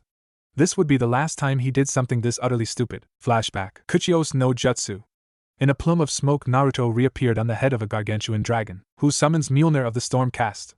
He roared, his 3 heads growling as one. I Namikaze Uzumaki Naruto, bearer of the Kyubi no Yoko and spirit bonded of Progenitus the World Dragon, declared Naruto. That statement had cemented the Storm Lord's allegiance, and together they faced the sand-bodied Tanuki. It was in essence one way. As fast as Shikaka could spit his wind style, wind bullets, Mjolnir responded with his own, lightning bolts and sieve water projectiles. Naruto was beginning to feel the drain on his chakra as he summoned the dragon, who was using his chakra along with the dragon's own to batter the Ichibi into submission. Mjolnir-sama, get me close, hold that bastard down and let me wake his host up. If Progenitus and Kyubi-samas told me correctly, the only way to beat this team without killing the host is to wake up the physical vessel, shouted Naruto as the Storm King jumped over another barrage of wind bullets. I hope you know what you're doing, he growled as he charged the Tanuki, and with a swipe of his tail, it caught the Tanuki in the gut. Goddamn son of bitch, that fucking hurt, Shikaka growled. Time to say goodbye to the outside Sandy. Uzumaki art, headbutt, shouted Naruto, forming his signature shadow clones. Using them as a set of stepping stones, he bridged the gap between the battling giants, and with a solid crack broke the jutsu. However, with the crack of bone meeting cartilage, there was a faint sound of a skull cracking. End flashback. Naruto groaned, and rolled over when he noticed it. Lying against a tree unsinged and undamaged by the conflict was a massive scroll. It was a scroll much similar to the scroll the arrow Sannin carried across his back. Anyone here? It was a deep booming voice and it reverberated around the clearing. Here. Uzumaki Naruto. Naruto shouted, or rather weakly infusing his voice with the dregs of his chakra, he had managed to bounce his reply around the clearing. The caller landed in front of him. It was a bearded man with thick black and messy hair with a well-kept and trimmed beard. He remembered the man from the Genin Preliminaries Team 10, Sensei Asuma. Asuma-sensei, how is everyone? Grunted Naruto as the Jonin pulled him up. Konoha's fine. As far as I know, the old man is alive and well, replied the Jonin. Sensei, by the tree just across from me is a scroll, I need it, stated Naruto. Asuma saw the scroll, picked it up and was soon bounding through the forest. Where are your teammates, Gaki? Asked Asuma curiously. Don't know, and to be honest, Sasuke team and Sakura can't be classified as my teammates. Sakura hits me for no reason, even when I'm doing something right under the pretense of outshining the Uchiha. Plus the Uchiha is only after my jutsu, and the only reason he hasn't taken them is because they are all beyond his chakra reserves, and he can't track my seal pace. The other genin from Kurenai, yours, mine and that guy's sensei, I trust the 9 more than mine. I'm passing out now. With that, Naruto slumped as his chakra left him. This kid is something. I caught up with Shikamaru, didn't see the Aburame, Haruno or the Uchiha at all. I'm not worried about the Aburame, they always turn up sooner or later, but the other 2 not so much. I can find them if they don't turn up within the next few hours, but first get this Gaki sorted out, thought Asuma as he flicked a cigarette into his mouth and lit it. Meanwhile, back in Konoha, as Asuma predicted, Shino was in a healing hijitsu of the Aburame clan. Shino had defeated Sabaku Kankuro without any major problems save for the unknown slow-acting poison coursing through the boy's veins. Sakura and Sasuke had also made it back, albeit Sasuke did, carrying Sakura bridal style into the village. The moment he arrived in the village, Sasuke had immediately started to brag about how he had defeated Gaara and his 3 siblings and rescued Sakura. As this was going on, Kakashi looked on and paled at the sheer arrogance the Uchiha was giving off. He doesn't even look like he fought seriously at all. Where's Naruto? I gave him orders to back up Sasuke and the people I sent after him. He was shortly joined by Kurenai, who had just been informed by an Aburame clan member that Shino was going to pull through, and that thanks to his poisoning they had acquired new breed of insects. Kakashi, is it true that the Uchiha beat that Gaara child? She asked curiously. The scarecrow Jonin turned to her and frowned. No, I don't believe so. Look at him and sense his reserves. Now I need to find Kakashi didn't get to finish as Asuma landed next to them at the gates, a scroll under one arm and a Naruto, exhaled Kakashi as he pulled the boy off his fellow Jonin. Gaki, next to unconsciousness when I found him. Fractured skull, several other fractured limbs, chakra exhaustion, blood caking his body, as well as sand, said Asuma. Oh, and this scroll appeared. Brat seemed to really need it. Thank you, Asuma. I have some bad news. Sandaime-sama is dead, said Kakashi, now placing the boy on his back whilst Kurenai attached the scroll to Naruto's lower back. Tsunade dead? Damn it, so many things I wanted to tell him, and so many things I'll never get to say, growled Asuma, spitting his cigarette out and stomping on it. Kakashi-sensei? Where am I? The 3 Jonin turned around, or rather one placed his drained genin on the floor. Welcome back to the land of the living, Naruto-kun, said Kakashi, smiling. Feels like my guardian spirit and furry tenant are using my body as a trampoline, grunted Naruto as he sat heavily on the ground feeling the scroll. What's this? No bloody way, gasped Naruto as he deciphered the word dragon off the scroll. My family's true summoning contract. Kakashi grinned and pulled him to his feet. Naruto, the Sandaime died just now. For the record, who fought Gaara out in the forest? Questioned Kakashi urgently. I fought Gaara, he went raccoon-like, then I remember summoning a dragon, and then everything gets hazy before I felt something crack, and the next thing I know is I'm on the floor caked in blood and sand. Kakashi nodded. Naruto definitely looked like he had been trampled through the dirt, and he noticed the contract. I take it that's the contract Jiraiya had you sign, deciding to conceal his heritage of being a dragon summoner until he needed to. Naruto nodded. Permission to go have a shower and a nap. Then, forming a half-ram sign, vanished in a swirl of smoke. Definitely got style, the Jonin thought. Naruto was roused from his deep nap by a sharp rapping on his door. Grabbing a kunai and dressed in a t-shirt, dragon boxers and frog nightcap, opened the front door to find Haku-chan. Haku slid into the apartment. Nice boxers anyway, here to tell you that the council requests to see you, she replied, and as she turned to leave, Naruto caught her hand and pulled her into his apartment. Sorry about the mess, Haku-chan, but I have something to show you. With that, Naruto led Haku into the apartment, and there on the coffee table lay a contract with the kanji for dragon on the side. It's appeared when, Naruto-kun? Asked Haku in a whisper. Few hours ago, not exactly sure, as I was on the verge of passing out when I noticed it, replied Naruto before unrolling the contract to find that contract had been organized to a spiraling swirl of the lesser castes on the outer before the more powerful castes on the inner. Naruto heard more footsteps entering his apartment, and pulled out 2 kunai he had hidden in his couch as Haku created from her wrists 2 ice kunai. Who is it? An ANBU wearing a raven mask entered the living room. Uzumaki. Naruto, Yuki. Haku, the council wishes to see you and get an account for your absence, Naruto-san. With that, the ANBU vanished in a plume of smoke. Akatana Hiro, the raven ANBU, didn't mind Naruto. Sure, the kid could be annoying with his pranks such as the superglue in the masks, itching powder in the trousers, but those pranks he believed helped improve the most important skill a shinobi needed, stealth. What Raven hated the most about his job as an ANBU operative was being the messenger boy or man for the bloody council. He materialized in front of the rapidly assembling council. Uzumaki. Naruto and Yuki Haku are on their way. Why didn't you bring them as per your orders? Snapped Utane Koharu. Because Utane-sama, Uzumaki. Naruto was indecently dressed at that particular moment, and Yuki Haku was in the bathroom at the time, replied Raven. Just then the doors opened to the council hall and Naruto and Haku entered. Naruto looking incredibly grouchy and sleep-deprived, clutching the scroll close to him, whilst Haku remained impassive. We're here, grouchy old manipulative twats.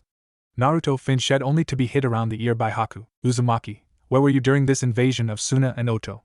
Ordered Koharu, only for Naruto to shut his mouth and stare the elder down. Answer the honorable elder, demon spawn, screamed a civilian counselor, who then gurgled and dropped dead as a shadow retracted from his neck and back into the shadows. Sandaime-sama's law is still in effect, drawled the Do-Anbu. Genin Uzumaki, you will answer the question or be court-martialed, growled Danzo, trying to apply his unique genjutsu on the Jinchuriki. Kid, we're trying to be mind-controlled even though you think we aren't.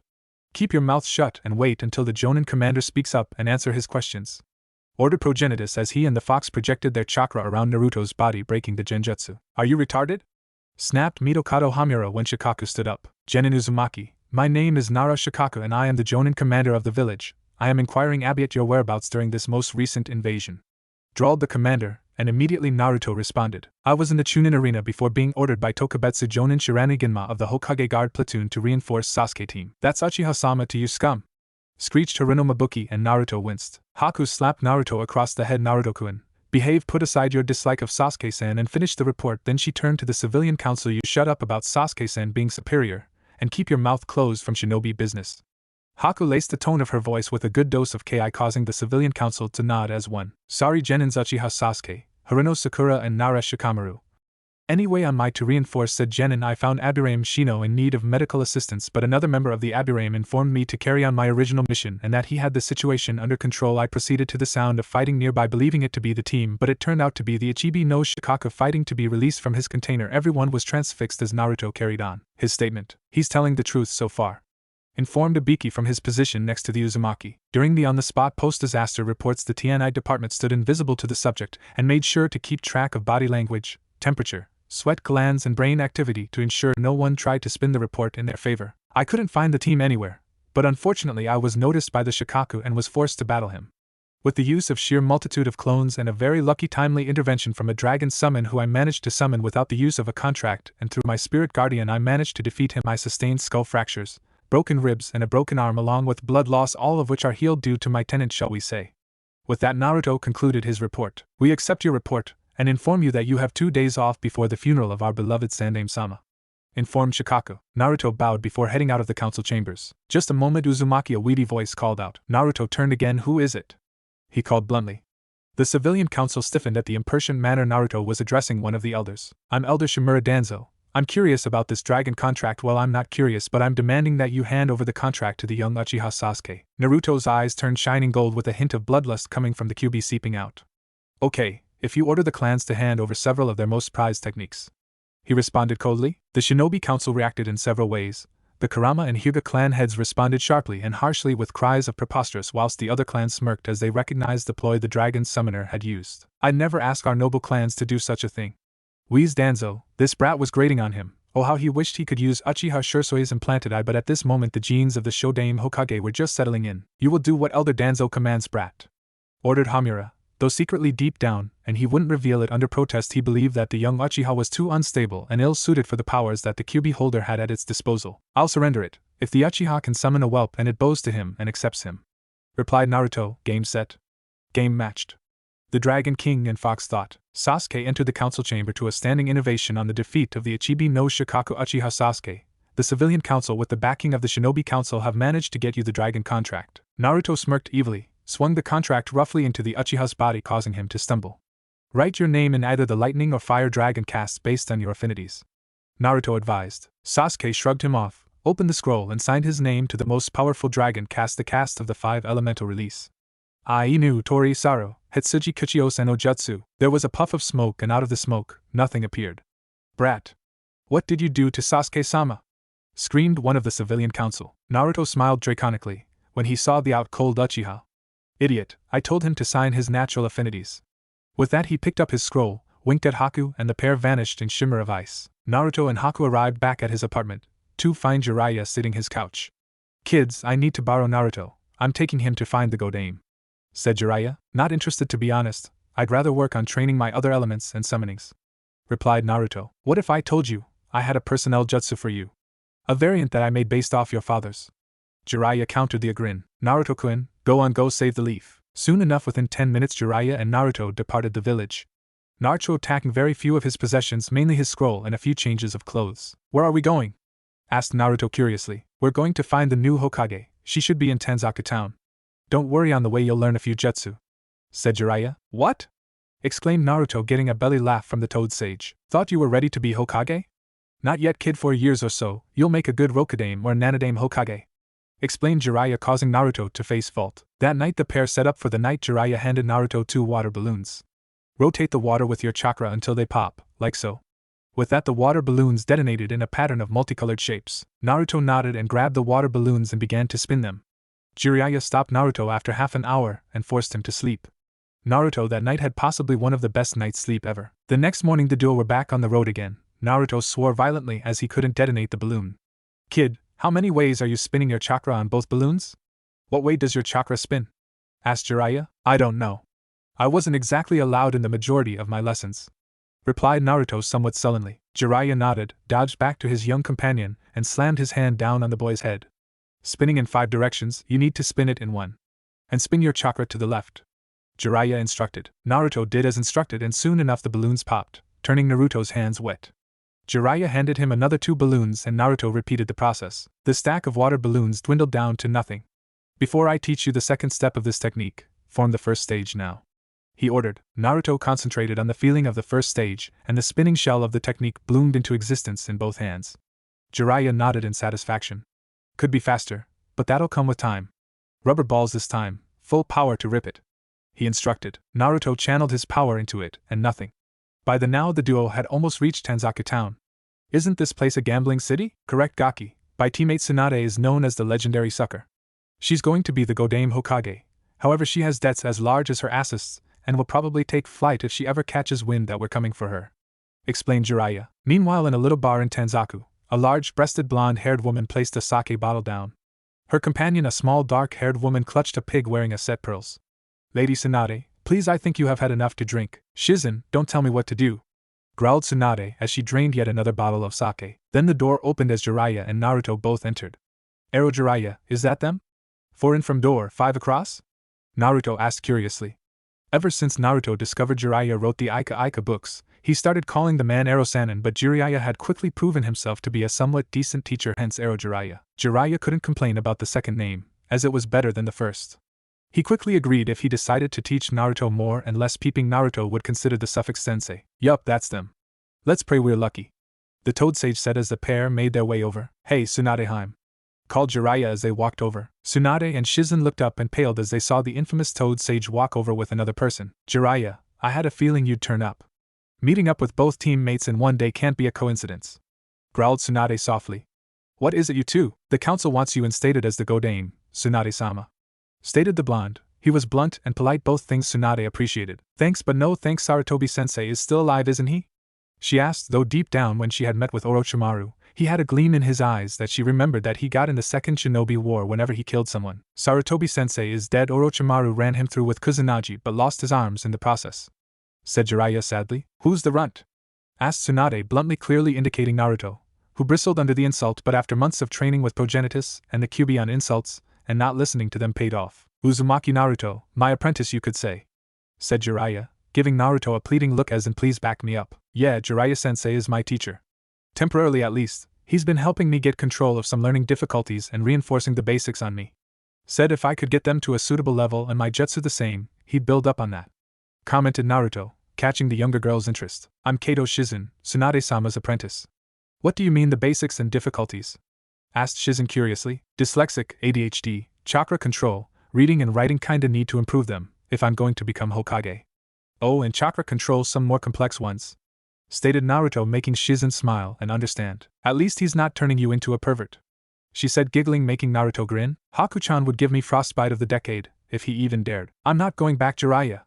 Everyone who has taken that position is a fool and has died, screamed Tsunade at Jiraiya, who recoiled just outside of his former teammate's arm length. Grandma, I understand the concerns, but I'm not going to sit here and listen to you slag off the role of Hokage, snarled Naruto. Fuck, kid, we're in it now. Both the blonde's tenants commented together before glowering at each other. The dragon and fox had come to mutual agreement to despise each other but to help their tenant when he needs it. All right, brat, outside right now, you need to learn to respect your elders, growled Tsunade, the sake flooding her system, making her intolerant to the disrespect of the blonde punk. The group made their way outside. Punk, I quite like you. I'll make this interesting. If you can land a blow on me, I'll become the Godame and I'll chuck this necklace in. If not, well, you can hand over your wallet. Naruto nodded reluctantly. You'll have to get my wallet, of the pervert nicked it, fucking bastardo. Jiraiya gulped. Lady Tsunade, you can't risk the necklace. You said that was the most important thing you ever had and would never part with it due to its curse, exclaimed Shizen. Naruto set himself in the stance of the wind dragon. I won't need a hand to fight to you. I'll destroy you with a finger, stated Tsunade, holding up one finger. Naruto desperately tried to control his temper, but it snapped. He charged forwards, intent on a full frontal assault. Tsunade grinned and jabbed said finger to the ground. The ground ruptured like an earthquake hit it, but Naruto avoided it. His hand began to spin an orb of chakra Rasengan.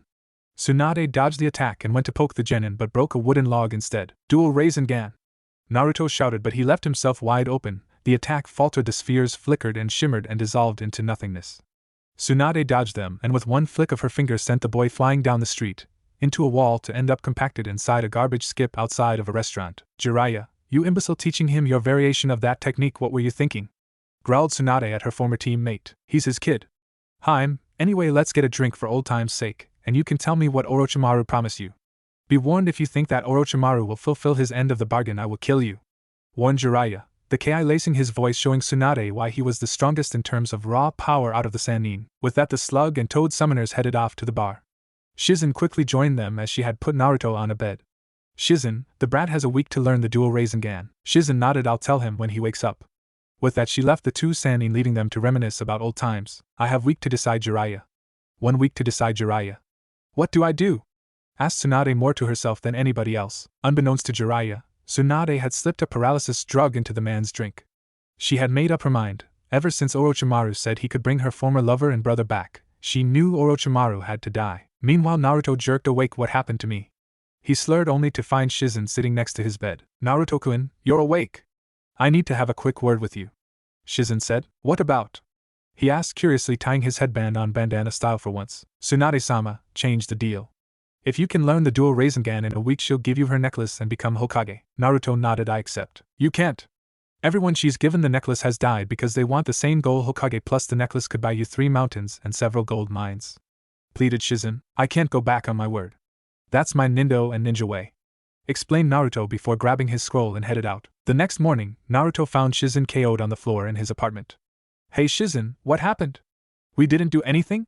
Haku-chan will kill me if it did, he said frantically. Shizen jumped to her feet, running a diagnostic over herself. Nope, nothing. Stomach hemorrhaging due to Lady Tsunade. She's gone to see Orochimaru. We need to stop her. There was a knock on the door. Naruto opened it, swirling a Rasengan, only to find Jiraiya, looking more gaunt and haggard than usual. Tsunadeheim drugged me. Where is she? He asked as Naruto pulled the man bodily into the hotel room. She's gone to meet Orochimaru. Jiraiya-sama, I can't do a thing about the drug. The only thing you can do is wait for it to wear off. For now your chakra control is shot. Jiraiya nodded. Only Tsunade could have done this. Where did she go? He asked as he slouched against the wall, utilizing toad oil to speed up his detoxification. We find Tsunade, beat the shit out of Orochimaru and go home, declared Naruto. With that, Shizen and Naruto dragged a 25% recovered Jiraiya out of the apartment, following Taunton to find the large blonde Sannin. However, on a building opposite them, Kabuto lay flat on the ground, observing them through the ground. Since his affinities were water and earth, he was able to float his chakra over the rooftops and detected that the 3 shinobi were heading towards his master. How are we going to find the old bat? Asked Naruto, slightly annoyed at the frantic Shizen and useless Sannin. Look for utter destruction of buildings or historical sites, slurred Jiraiya slightly. Suddenly an explosion shook the area and the castle slowly began to crumble. Definitely Tsunade, commented Jiraiya, and the group ran for the remains of the castle. At the castle, Tsunade jumped backwards as Kabuto, who quickly shunched into Orochimaru's side. Orochimaru-sama, I saw the Kyuubi brat, Tsunade-sama's apprentice, and Jiraiya-sama making their way here. Then he turned to the large-breasted woman. Tsunade-sama, we must pressure you for an answer. Will you heal Orochimaru-sama's arms for your lover and brother? Pressurized Kabuto almost eagerly. Tsunade sighed and walked towards Orochimaru as her hands flickered blue as she began to heal the snake Sannin's arms. In a blur, Kabuto pulled Orochimaru out the way. Kabuto! Why did you do that? Hissed Orochimaru apoplectically. My lord, Tsunade was going to use an assassination jutsu which is very similar to a healing jutsu which you thought was going to be used. The only reason I know is because I've studied medical jutsu as far as I could, replied Kabuto calmly, not even put off by the snake Sannin's anger. It appears you've chosen your side, hissed Orochimaru. Suddenly Tsunade launched herself forward, throwing a chakra-loaded right hand at Orochimaru, who managed to substitute with a boulder that unfortunately disintegrated upon impact. Evil temper, greater strength. Yep, definitely single. If I get so much as scratched by that attack, I'm dead, Kabuto and Orochimaru thought as they dodged another pair of chakra-enhanced punches. That was when several voices were heard. Kuchios no jutsu, Naruto and Jiraiya called out. In a mountain of smoke, a dragon and a small toad materialized. Gamakichi, not now. Where's your father? Shouted Jiraiya, causing Gamakichi to pout indignantly. You summoned Naruto-sama? Asked the frost blue dragon that must have been the head of the Hayaton caste. We have a snake infestation, Kori-san. Naruto indicted to Orochimaru, who in the midst of Jiraiya failing to summon the boss of the Toad clan and Katsuya emerging had managed to summon Manda. Naruto-san, if you use the summoning technique again and yell Gamabunta, you should hypothetically summon the Toad boss to assist Jiraiya, said Kori as she stared down the snake boss. Naruto slammed his hand down, and true to Kori's statement, Gamabunta materialized on the field. Who summoned me? Rumbled Gamabunta. Gamabunta-san, I'm Namikaze Uzumaki Naruto. I willed the dragon contract. I summoned you through sheer force of will and chakra. Naruto explained as Jiraiya jumped onto the Toad boss. Katsuya-chan, Manda, well, it seems the gang's back together again. The Toad stated, puffing on his pipe. Katsuya giggled nervously with Tsunade perched upon her head. Jiraiya sat on Gamabunta's whilst Orochimaru, Naruto and Kabuto perched on their respective summons. Naruto, protect Shizen. Jiraiya ordered as the Toad Sannin saw Orochimaru's apprentice launch himself at Shizen, who was busy holding on to Taunton and Gamakichi. I'll hit Tsunade-sama where it hurts the most. The niece of her lover. Crowed Kabuto as his hands crackled with the chakra scalpels. No you don't! Dragon style, Dragon Rush! A voice shouted and Kabuto was slammed violently off course by Naruto, who had slammed his arm into the boy's sternum just off the left-hand side. Kabuto hit the ground hard, bounced twice but landed on his feet, scalpels gouging into the earth. I'm not the weak genin in the exams, Naruto. I'm as strong if not stronger than Kakashi. As Kabuto and Naruto clashed, the Sannin were having a brawl of their own. Jiraiya was struggling to hold Orochimaru in position so Tsunade could land one of her patent chakra punches on the pale Sannin. The targeted Sannin was showing them, despite being in 50s and with no arms, just how far his anatomical research had gone. Jiraiya and Tsunade concluded that their former teammate was now no longer human. Orochimaru, with the murder of our sensei and your inhuman experiments, you are no longer one of the Sannin, declared Jiraiya. Meanwhile, Kabuto and dodged around Naruto, but fortunately Shizen had just completed a set of hand seals and exhaled a massive rolling purple cloud of poison at the dueling pair. It was only due to Naruto's draconic enhanced senses that he managed to dive out of the poison, away from Kabuto. Meanwhile, with Gargantuan battling summons, Manda was snarling about making toad jerky and dragon dango, whilst the respective summons mentioned things about snake toothpicks and snakeskin wallets. Shizen gasped in pain as Kabuto dived out of the earth, shredding her Achilles tendon and several other ligaments and tendons in her right foot, which happened to be her predominant foot. Naruto snarled with rage and launched a sealess futon, Diatapa at Kabuto, followed by a clone-assisted Katon, Great Fireball Jutsu, which expanded rapidly. Suddenly Manda gave a shriek of pain. It appeared Tsunade had, in her attempt to end Orochimaru, and picked up and thrown the toad-sized Tanto, only for it to punch into Manda's mouth and pin him to the floor. Manda quickly vanished, followed by Gamabunta. Meanwhile, Naruto fell to one knee as he felt his calf muscles get ripped to pieces by Kabuto. Say goodbye, Naruto-kun, mocked Kabuto, only to find his arm trapped by ninja wire. Sealless Kage Bunshins. Gotta love the usefulness of no seals. Now for my next trick, right hand Rasengan, Naruto shouted, and the spiraling ball appeared. Then Naruto drove it into the medical Nin's stomach. Left hand Rasengan. Kabuto was now in agony. His stomach had just repaired itself from the first Rasengan, and was now being ripped to shreds by the second. All you've got? Mocked Kabuto as he replaced himself with a log and hit Naruto cleanly in the left shoulder, essentially making the boy's arm useless. Then another precise strike left Naruto beginning to bleed internally. You've got 3 minutes until you die. I've severed the muscles around your heart, stated Kabuto, making Naruto cough out blood. Wheezing and breathing heavily, Naruto stared at the sound. 3 minutes is enough to do this. Shizen, Tsunade believes you. Naruto summoned a clone. Kabuto stared at boy in disbelief as 2 balls of chakra, which he had learned was the Rasengan, in both hands. Can't use 2 on my own, so hence the clone, but it's still dual Rasengan. Naruto screamed as he launched the 2 spiraling orbs into Kabuto's chest of a 3rd and 4th times respectively. Orochimaru jumped to Kabuto's aid as the boy was shot backwards with the force from a cannon, crashing into and through several boulders. I'll be taking my subordinate, and on my way. You've made your choice, Tsunade-chan. With that, Orochimaru managed to pull Kabuto to his feet, who was healing again. Lady Tsunade, Naruto needs your help, a voice called, but Tsunade didn't listen. She had probably made the worst decision of her life. Lady Tsunade, Naruto needs your help, the voice said again. Tsunade turned to find Shizen, crouched over Naruto frantically trying to heal him. Tsunade froze as she saw Shizen's hands were caked in blood. Flashback no jutsu. A young Tsunade knelt over a young boy with messy blonde hair wearing a green pendant on a cord of ninja wire. Nawaki, you stay with me. Your Nechan is here. You're going to be okay, she said as she began her compressions to get the boy's heart going. It worked temporarily. Nawaki woke bolt upright, coughing blood, and collapsed, body spasming rapidly. Nechan, don't worry. I won't make it. I'm sorry. Tsunade stared as her baby brother smiled one last time and closed his eyes forever and died in her arms. Flashback no jutsu kai. And I know, flashback no jutsu. Tsunadeheim, I'm sorry, rasped Kotodan, forcing breath out of his ruptured lungs caused by a poison technique by Sunagakure but used by Kiri just 15 minutes earlier. Stay with me, Dan. Stay with me, growled Tsunade as she had done a few months ago with her little brother. I couldn't become Hokage. I'm sorry, love, Dan said, handing her the pendant back. The very same pendant that Nawaki had been wearing when he had died. It had been then that Tsunade had developed her hemophobia and superstition of death to anyone who wore her grandfather's pendant. And I know, flashback no Jutsukai, Tsunade's eyes hardened no more. I won't lose Shizen and I won't lose this kid. With that she ran over to the downed Naruto and stuck her hands over the boy's chest. Within moments she had found the injury's internal stomach hemorrhaging, aorta clipping in several places including the ascension. His pulmonary and hepatic veins have been clipped as well as the ligaments and tendons in his left arm. It's amazing he's still alive, we need to work fast. Tsunade stated as her hands turned green. Shosen Jutsu. Master and apprentice murmured and their hands turned a vivid green as they began to slowly try and stem the internal bleeding. Tsunade's hands shook slightly. Due to her being of Senju heritage as well as Uzumaki, it meant she could tell if someone had slipped from being healthy to ill whilst she was using medical jutsu. Damn, he's losing blood. His lungs are rapidly filling. I've said to never stimulate cells with internal bleeding as the platelets and the hemoglobin may also multiply, but we must take this chance, she stated. Shizen's hand flickered blue as she immediately tried to hold back the blood flow as Tsunade whispered Saibuen no Kasi Jutsu. Shizen stared. That jutsu, the cell activation technique, was a brilliant but unpredictable jutsu. The jutsu was said to be the pinnacle of chakra control, which was true to an extent. The finesse needed for medical jutsu was just amazing. It was because of this finesse control that ruled out the majority of men and some women from using medical jutsu. Tsunade waited as she activated a battlefield monitoring observation jutsu and her eyes widened.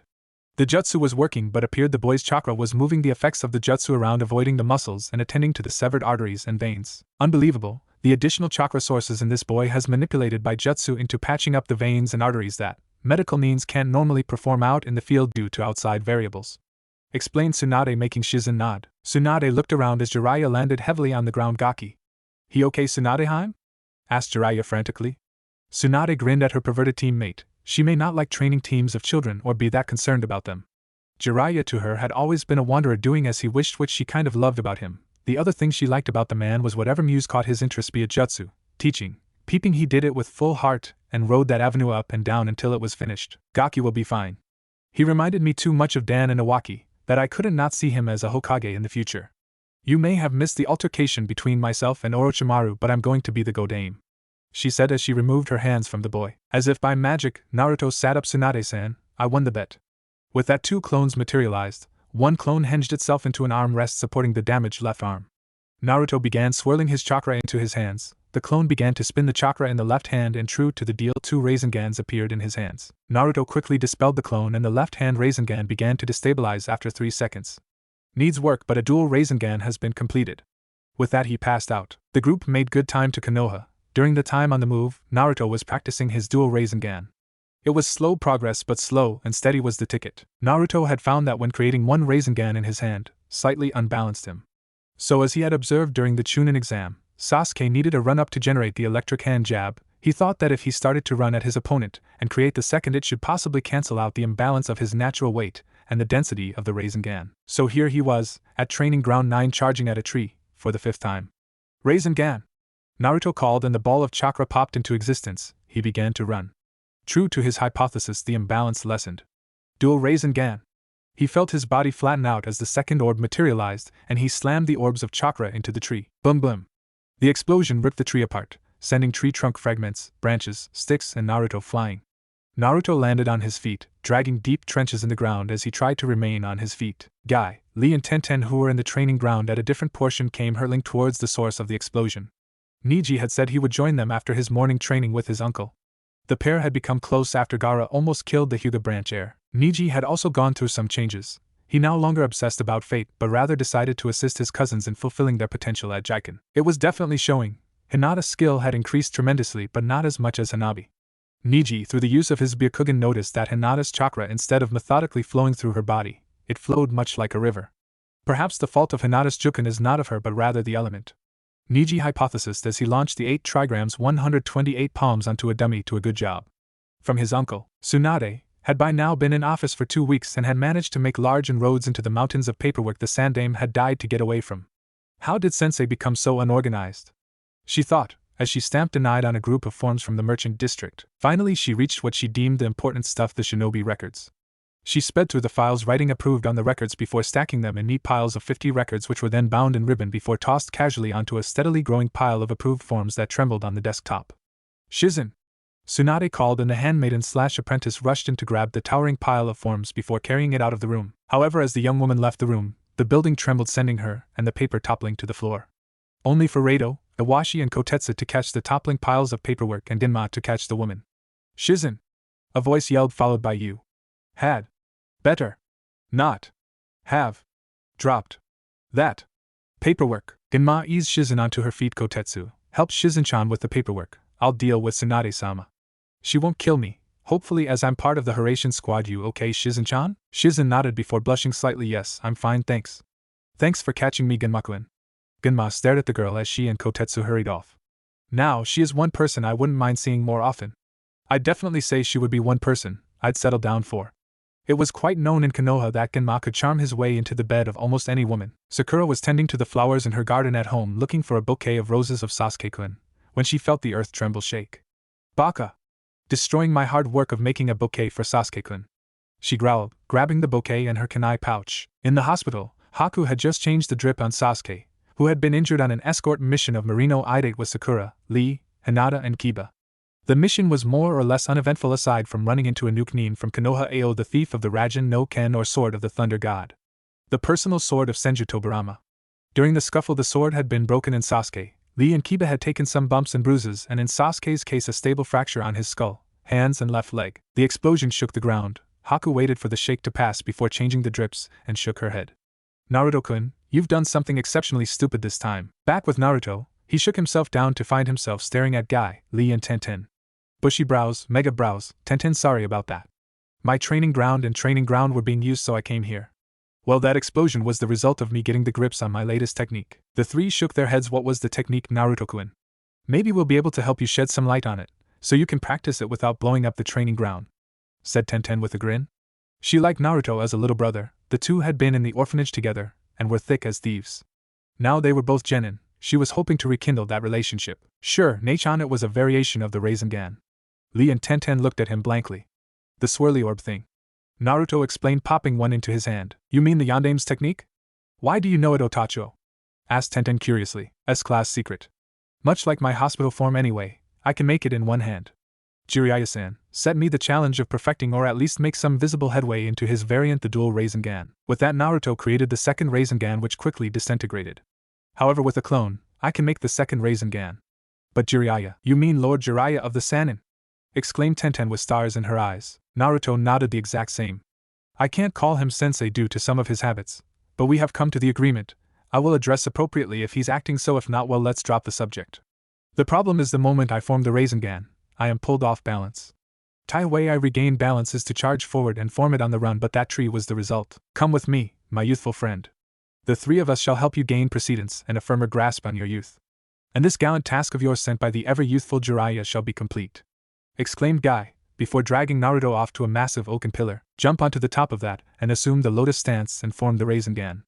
Instructed Guy. Naruto complied, and suddenly as he began to topple to one side. Your balance is off. Tenten, launch kunai. Instructed Guy. Suddenly Naruto snapped back to the center. As he fell to the other side, Lee began to launch kunai. This is insane, Uber Brows Sensei protested Naruto as the Rasengan began to destabilize. Concentrate, Naruto-kun. One thing you should have at least been taught is to find your center. Once you have, nothing is impossible. Instructed Guy harshly, not sounding like the laid-back sensei he was known to be. Naruto nodded. That was how Jiraiya found them around lunchtime. Have you found your center, Naruto-kun? Asked Guy. Naruto nodded high. Now what? Unleash the full fury of your youth and create the dual Rasengans.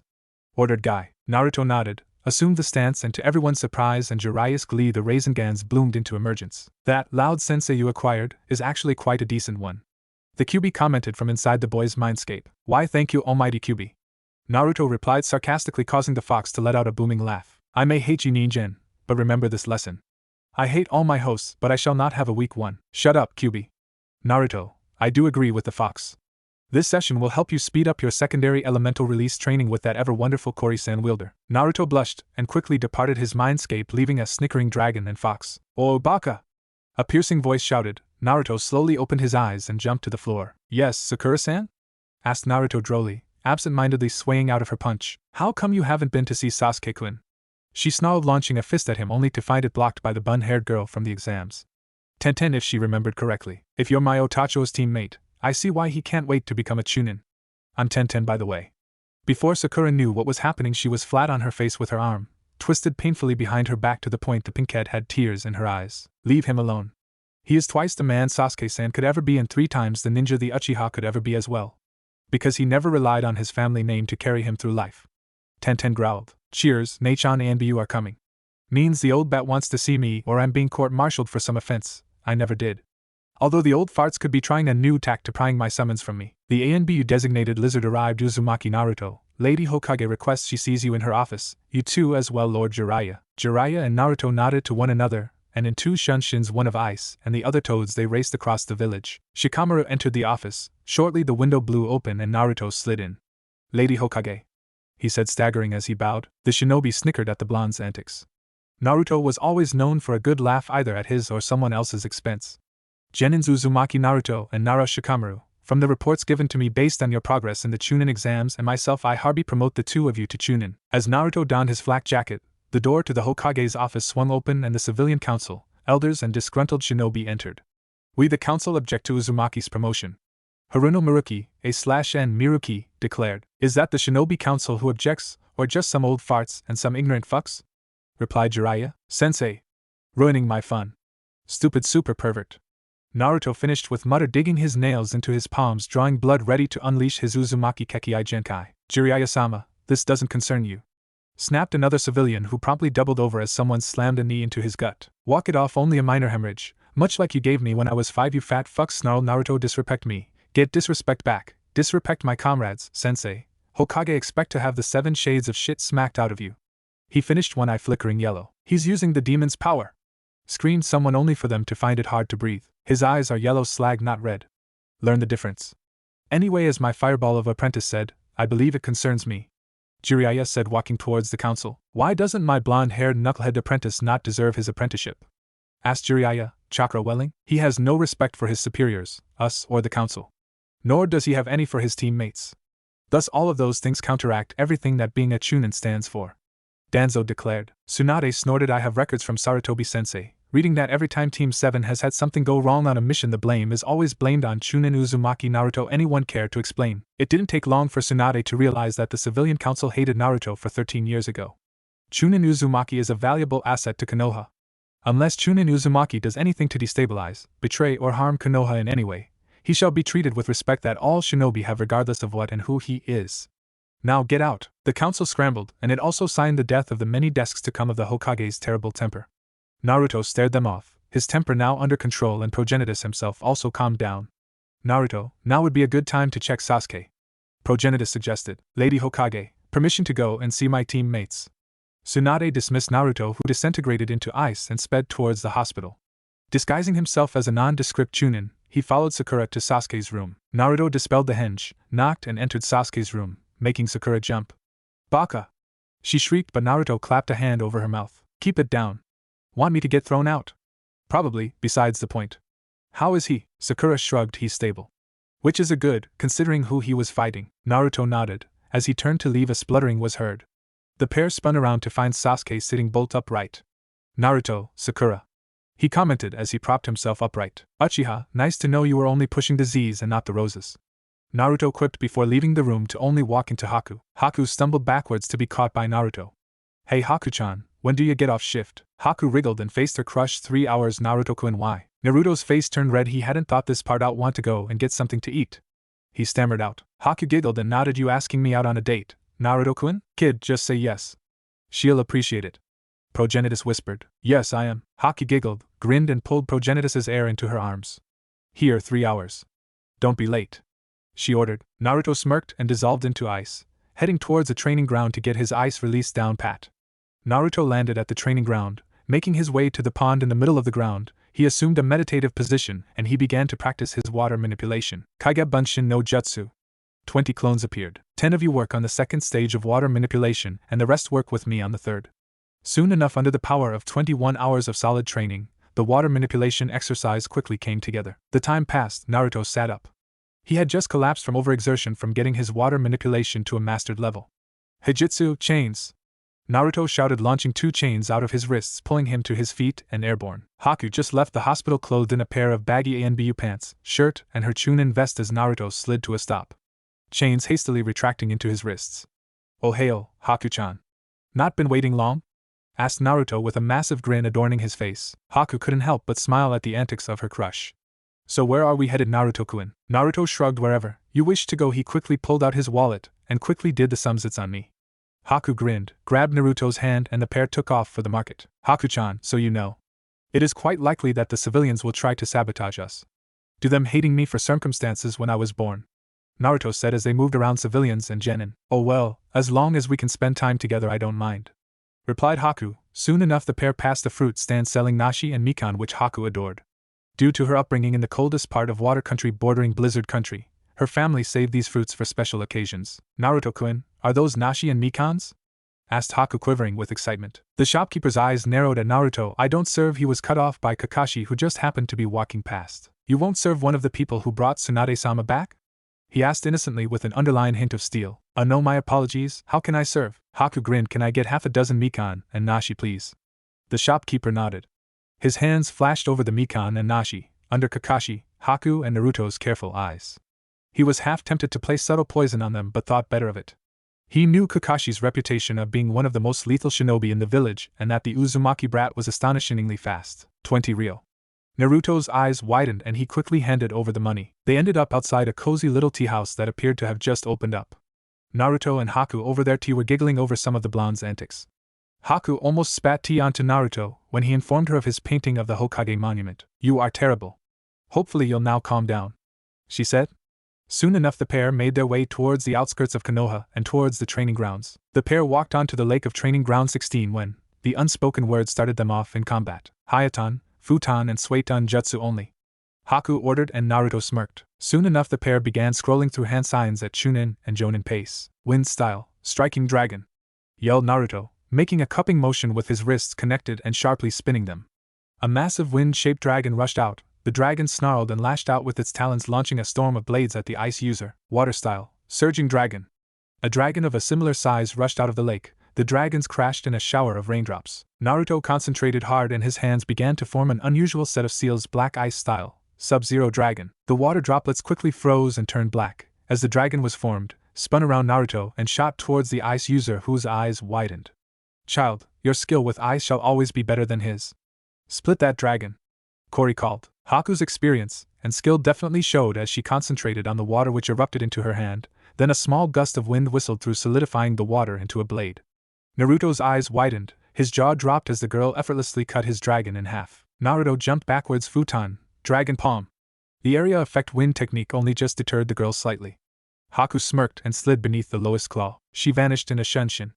The next thing Naruto knew, he was face down on the water, his balls and kidneys aching. Haku had apparently driven her knee into his testicles to bring Naruto to her height, and the kidney kick to end it. "Cut your jugular. I win, Naruto-kun." Naruto surrendered. Haku giggled and let him up. "How did I do with Hayatan?" he asked bluntly. Haku nodded. "Pretty good, just remember to use water a bit more than wind. That's why it was black ice instead of a bluish white like mine." Naruto nodded and, to see if Haku was right, began to summon water and wind chakra again. "Ice style, Sub-Zero dragon," Naruto declared, and true to Haku's words, a crystalline blue dragon erupted from the water instead of the black. Naruto dropped to one knee as sweat began to trickle down his head. "Naruto-kun, are you okay?" asked Haku frantically. Fine, never experienced chakra exhaustion before," panted Naruto, his chakra reserves rapidly filling. The pair made their way back towards the village when they were stopped by Sasuke. He looked them over and his eyes turned Sharingan red to Tamo, spiraling madly. "I want to fight you right here and now, Dobe. See who's stronger." Naruto sighed. "Here?" Sasuke nodded. "Are you crazy?" "Here constitutes as assault on a superior," stated Naruto. "Superior? Don't make me laugh," scoffed Sasuke as an ANBU appeared next to Naruto. "Uzumaki-san, Tsunade-sama meant to give you this earlier. Your Chunin flak vest." Naruto took the vest and mimicked Kakashi's two-fingered salute, causing a snort from the ANBU, who promptly vanished. Sakura, who had been observing the altercation, gulped. Naruto snorted at Sasuke's face to the training ground. Sasuke and Sakura headed towards the training ground at a quick pace for a genin low Chunin. What infuriated the pair of them was the fact that Haku and Naruto materialized in front of them when they were certain the two were behind them. "Ready, Naruto-sama?" drawled Sasuke, activating his Sharingan intent on copying some of Naruto's techniques. Naruto settled into his stance of the water dragon. Haku, get Kakashi and or Jiraiya. As I suspect this is going to get unpleasant very quickly. Haku vanished in a swirl of ice off to the Jonin lounge. The moment Haku left, Sasuke launched himself at the blonde with a left-right punch combo into a head-height reverse heel kick. Naruto's eyes widened marginally, not because of the power but just how fast the last Uchiha had launched himself at him. Naruto slid back once, twice and twisted over the Uchiha. Sasuke found himself facing no one. As he spun around he found himself flying backwards as Naruto's kick caught him square in the chest. Sasuke grunted and dispatched several shuriken at amazing speeds at Naruto. Futon, dragon breakthrough! Exclaimed Naruto, forming the snake seal and exhaling a pair of dragons that combusted into waves of buffeting winds, launching the Uchiha backwards. Fire style, fireball jutsu. The traditional fireball was exhaled at speed from Sasuke's mouth. Naruto rolled to the side as it passed overhead. The more you fight, the more likely that the brat is going to use that lightning technique again, the QB stated. Despite being quiet and slightly more useful than before, Naruto and it along with Progenitus had began to coexist, meaning Naruto's chakra control was more refined and the reduction of hand seals had increased. QB had also retrieved a marginally slacker seal. This meant the QB could funnel up to one tail's worth of chakra into Naruto at a moment's notice, albeit reluctantly. Progenitus had made it quite clear that Naruto had a time and a place to use the yokai in his body, but not just yet. Sasuke had by now clattered off Naruto's forearm after the blonde had heaved the boy airborne after getting under a flip kick that could have shattered the new Chunin's jaw. Sasuke, whilst in midair, began to flipping through hand seals at a lightning-fast pace. At this point in time Haku had just arrived with Kakashi and Jiraiya. Haku had explained the whole premise of the spar, so the group had moved quickly. Apparently they had made it just in time. Sasuke had hit the ground like a cat as his right hand ignited into a Chidori. Uchiha! Stand down! Ordered Naruto, hands blurring into what Kakashi saw as a lightning release. Chidori! Screamed Sasuke, lightning style, flash fried dragon. A small white dragon launched itself out of Naruto's mouth and connected visibly with the glowing Chidori. The lightning palm brightened, intensified before the technique dispersed. Elemental channeling is a skill all Chunin and some genin know. It meant you studied the elements and learned how to divert them without causing yourself too much damage. However, some shinobi like Kakashi, Jiraiya and the late Uchiha Fugaku and Sarutobi could divert entire jutsu, though the former could deflect any katon jutsu short of the Zukaku. Hence why Fugaku had been known as Konoha no Hai no Ryashu or Konoha's Fire Lord. The latter was known to deflect on average B-rank jutsu, but then again it wasn't a secret as the man had been known as the Professor. For the record, Kakashi was known alongside his other aliases as the Konoha no Hiraition. Jiraiya was known as Konoha no Kuratomika or the Crater Maker. It was rumored he could deflect Yotan attacks fired by Rashi, one of the most active Jinchuriki during the Third Shinobi War. Sasuke, however, wasn't versed at all in the art. The two electrical attacks connected. Sasuke's Chidori was negatively charged based on his mind settled on power and revenge. Naruto's attack was positively charged and the result was shocking. Sasuke's limbs locked together, and his hair shot backwards, making his hair resemble more of a duck's ass than normal. Uchiha Sasuke, I'm disappointed in you, for the level of chakra in that Chidori technique could have killed me. Next time you use that level of chakra and technique on me, I'll constitute it as an attack on a superior officer and have your license suspended, rumbled Kakashi. Kakashi was shocked at the lack of discipline in the Uchiha. Chunin Uzumaki, I'll correct my genin's behavior. Naruto nodded and turned to leave. Haku and Jiraiya followed shortly. Meanwhile, Sasuke had managed to stand up due to Kakashi, removing the excess lightning chakra coursing through his body. Sasuke, you can't use that technique on Naruto or anyone. Sasuke snarled and jumped off. Kakashi stared after him. He had tried talking to the boy. Minato-sensei, Kushin and Ichin, now would be a good time for some advice. Kid Sasuke spun around to find 4 unknown shinobi waiting for him. What? Fancy a chance to get even stronger than the Sannin? With that the seeds of treason were sown. The council couldn't speak. Thus Tsunade smirked in victory. This case is closed then. Until Chunin Uzumaki is held on trial for direct dereliction of his duties from the Chunin hand guide, he shall remain Chunin. The civilians and advisors nodded. Don't even think of adding anything else to his orders. At this current point in time was leaning against the wall listening to who he thought was the second best Hokage ever. She was going to keep him on as a Chunin commander. Chunin Uzumaki, you are allowed to leave. Naruto bowed and turned to Jiraiya. What's next, Shirsho? He asked curiously. Jiraiya grinned. Well, my apprentice, soon enough you're going to learn Fuin Jutsu and how to control your tenet's chakra. Naruto nodded. I need a few weeks to get everything ready. I'll let you know when I'm ready, Jiraiya said. With that the man disappeared in a traditional shunshin, with Naruto dissolving into little shards in the wind. Meanwhile, from across the rooftop, Sasuke snarled in anguish. It should have been him. Him who got the promotion. Why was he so weak? What made Naruto stronger? The bound curse mark flared and broke free as the fat one had said. Flashback no jutsu. If you focus your rage and hatred, no ceiling can restrain Orochimaru-sama's gift. Jirobo said. "Two have such a powerful gift which we can teach you to control, and Orochimaru-sama's willingness to teach you everything he knows and more. Your power will increase 100-fold. I'd advise you to take the offer." "Shitbag, shut up, Jirob. I'm the leader here, I can speak how I wish," snarled Tayuya. "Tayuya is right, Sasuke-san. Meet us on the hill outside the Uchiha clan underneath the full moon if you want our offer," Kidamaru said, and with that, with the faint sound of Mozart's Fifth Symphony, the sound Ninja 4 vanished. Flashback: no Jutsukai. Sasuke headed back to his estate, passing by the water towers which Naruto and he had demolished earlier. He scowled at the massive explosion that Naruto's attack had made compared to his measly one. The civilians and shinobi moved out of his way and the former bowed to him. He arrived back home, pulled out his backpack and began to place things inside it. Kunai sharpener, shuriken, kunai, a chikudo that belonged to his grandfather which channeled lightning chakra, and extra clothing. By the time Sasuke had finished packing everything and eaten his last meal, it was getting dark. Holstering his chikudo on his back, he left the estate and headed towards the hill. Sakura was wandering back home after conversing with Shizen and Tsunade about the prospect of being a medical ninja to assist male teammates, or rather Kakashi and Sasuke, as Naruto just seemed to regenerate and heal in front. Plus he's got Haku to tend to his injuries. She thought bitterly. She didn't believe it. The bottom of the class was the first to get a girlfriend. Then she noticed Sasuke leaving the village. "Sasuke-kun, where are you going?" she called. Sasuke groaned, leaving Sakura. "Why?" asked Sakura curiously. "The village isn't letting me gain my full potential," replied Sasuke coldly. Time was ticking. "Surely I can help. Let me come with you," pleaded Sakura. "My path diverts from yours and Naruto's. For a time, I honestly thought the pair of you and Kakashi could steer me from my fate, but you can't. I'm sorry, Sakura, but I'm not meant to play ninja in this pathetic village. That's why I'm joining Orochimaru," stated Sasuke before shrugging Sakura off politely and began to walk away. "I'll scream. You won't get away," protested Sakura. Sasuke vanished and reappeared, activating his Sharingan, and his hand sparked to life. "Chidori," Sasuke whispered and thrusted his hand through her back, making sure he connected solidly with her heart. Suddenly a sharp lancing pain was felt in his eyes as they morphed. "Thank you, Sakura-chan, for one last service. Fire style, great fireball no jutsu." Sakura's corpse was incinerated by the fireball, and with that Sasuke left. Sakura's remains were found early the next morning by Kotetsu. "Shit, ashes?" he said, squatting down. "Recently burnt. Let's get this to Tsunade-sama." Izumo muttered, scooping all the ashes into a bag. It was within minutes Tsunade had diagnosed the ashes. "They are of one Haruno Sakura, Getmi Hatake Kakashi, Uzumaki Naruto, and Uchiha Sasuke." Naruto, Haku, and Kakashi were in the office before anyone could blink. "Haku-chan stays.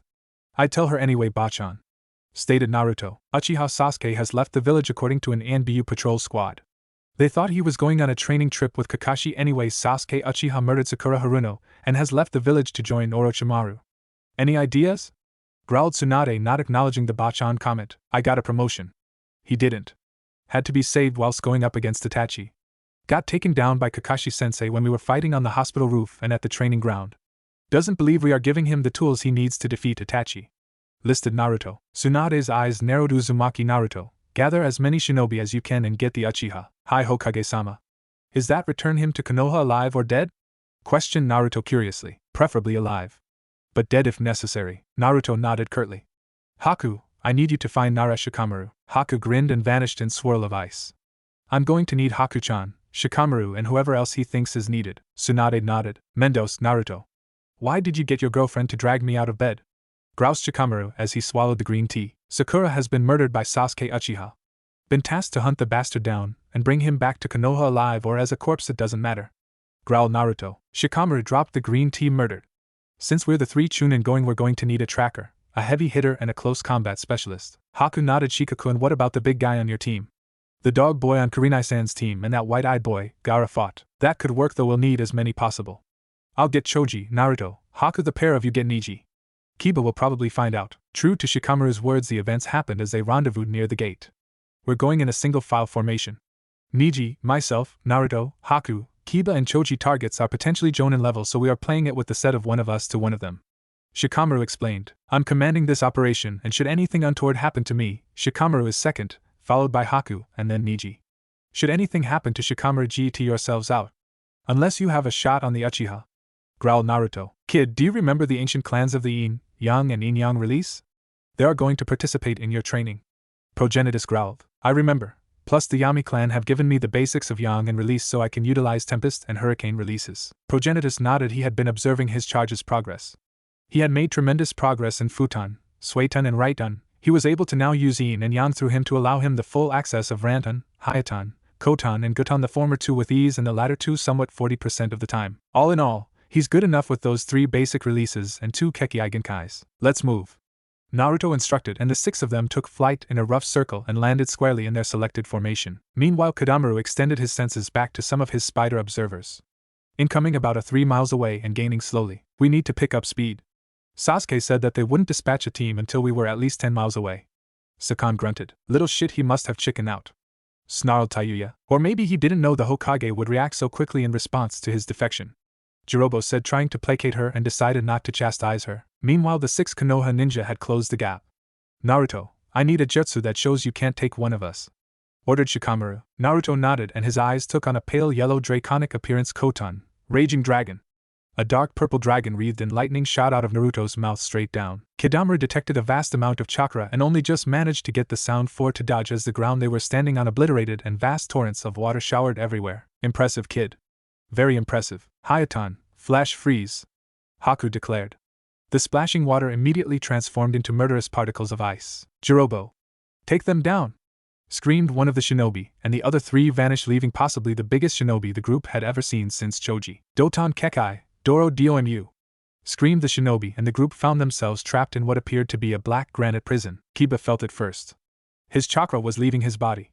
Guys, I'm losing chakra rapidly here. Anyone else? Naruto shrugged. I don't think so. Faintly, but I am as well, Kiba-san, replied Haku before elbowing Naruto in the gut. You Naruto-kun are losing chakra, but due to your reserves it doesn't particularly matter. Shikamaru was thinking frantically. The guy is a chakra leech.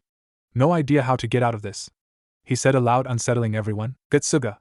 Screamed Kiba, and the next thing everyone was launching themselves to the floor as Kiba and Akamaru bounced around, viciously gouging holes in the black granite only for them to slowly heal up. Only Haku noticed that the furthest wall healed the slowest. Everyone launch your attacks at the walls. Try and find the one that is weakest, whilst I try and talk to this guy, instructed Shikamaru. Getsuga, Rasengan, Hayatan, Dragon Claw, 8 trigrams, 64 palms, Expansion Jutsu, Arm, Catastrophic Punch. Really, Naruto-kun? Rasengan on your strongest? Asked Haku. I'd rather my comrades alive, Heim. Thus the Rasengan. Plus I'm not the wielder of a Kekkei Genkai tier dragon. Shut up, snapped Shikamaru. Outside the mound, Jirobo smirked. It appeared the Chunin and 2 false Chunin were fighting amongst each other, and it appeared the Genin had now succumbed to chakra exhaustion. South face. Kiba, you weaken it. Naruto, you either destroy it or crack it enough so Choji can take it apart with his bullet tank, whispered Shikamaru. The 3 grinned. One was wolfish, another feral, and the other one of determination. Getsuga! Screamed Kiba as he and Akamaru bounced their way around the south face of the prison. Get out the way, Kiba! Rantan, Dragon Storm! Several miniature dragons shout out of the blonde dragon summoner's fingertips, ripping holes into the side of the prison. Sunlight was creeping in. They were nearly out. Naruto! Move! Ninpo, bullet tank, I see you got out my little meal ticket, but too bad you won't get past me, growled Jirobo as he scooped up a boulder of earth that was at least 200 times his size and almost quadrupled that in weight. However, with all massive projectiles it is notoriously easy to escape. Such as now, because as the boulder went soaring through the sky, Jirobo noticed his meal ticket had disappeared. He grinned sadistically. What they didn't know was that the moment he tasted their delicious chakra, he was an effective tracker as an Inuzuka. I found you my lovely meal ticket, he growled as he appeared over the bush the shinobi were hiding behind. Taiju Kage Bunshin no Jutsu, shouted Naruto, trying to distract the large man. However, as per the norm with Naruto and his clones, the giant teen smashed them aside effortlessly. Everyone go! I can take this one, spoke up Choji as he handed Shikamaru the bag of soldier pills. Shikamaru stared as Choji revealed 3 pills the colors of traffic lights. Choji, keep Haku with you. Take that bastard apart, ordered Naruto. Haku looked her boyfriend in the eye and it turned ice blue. We'll have him before you know it, she said warmly.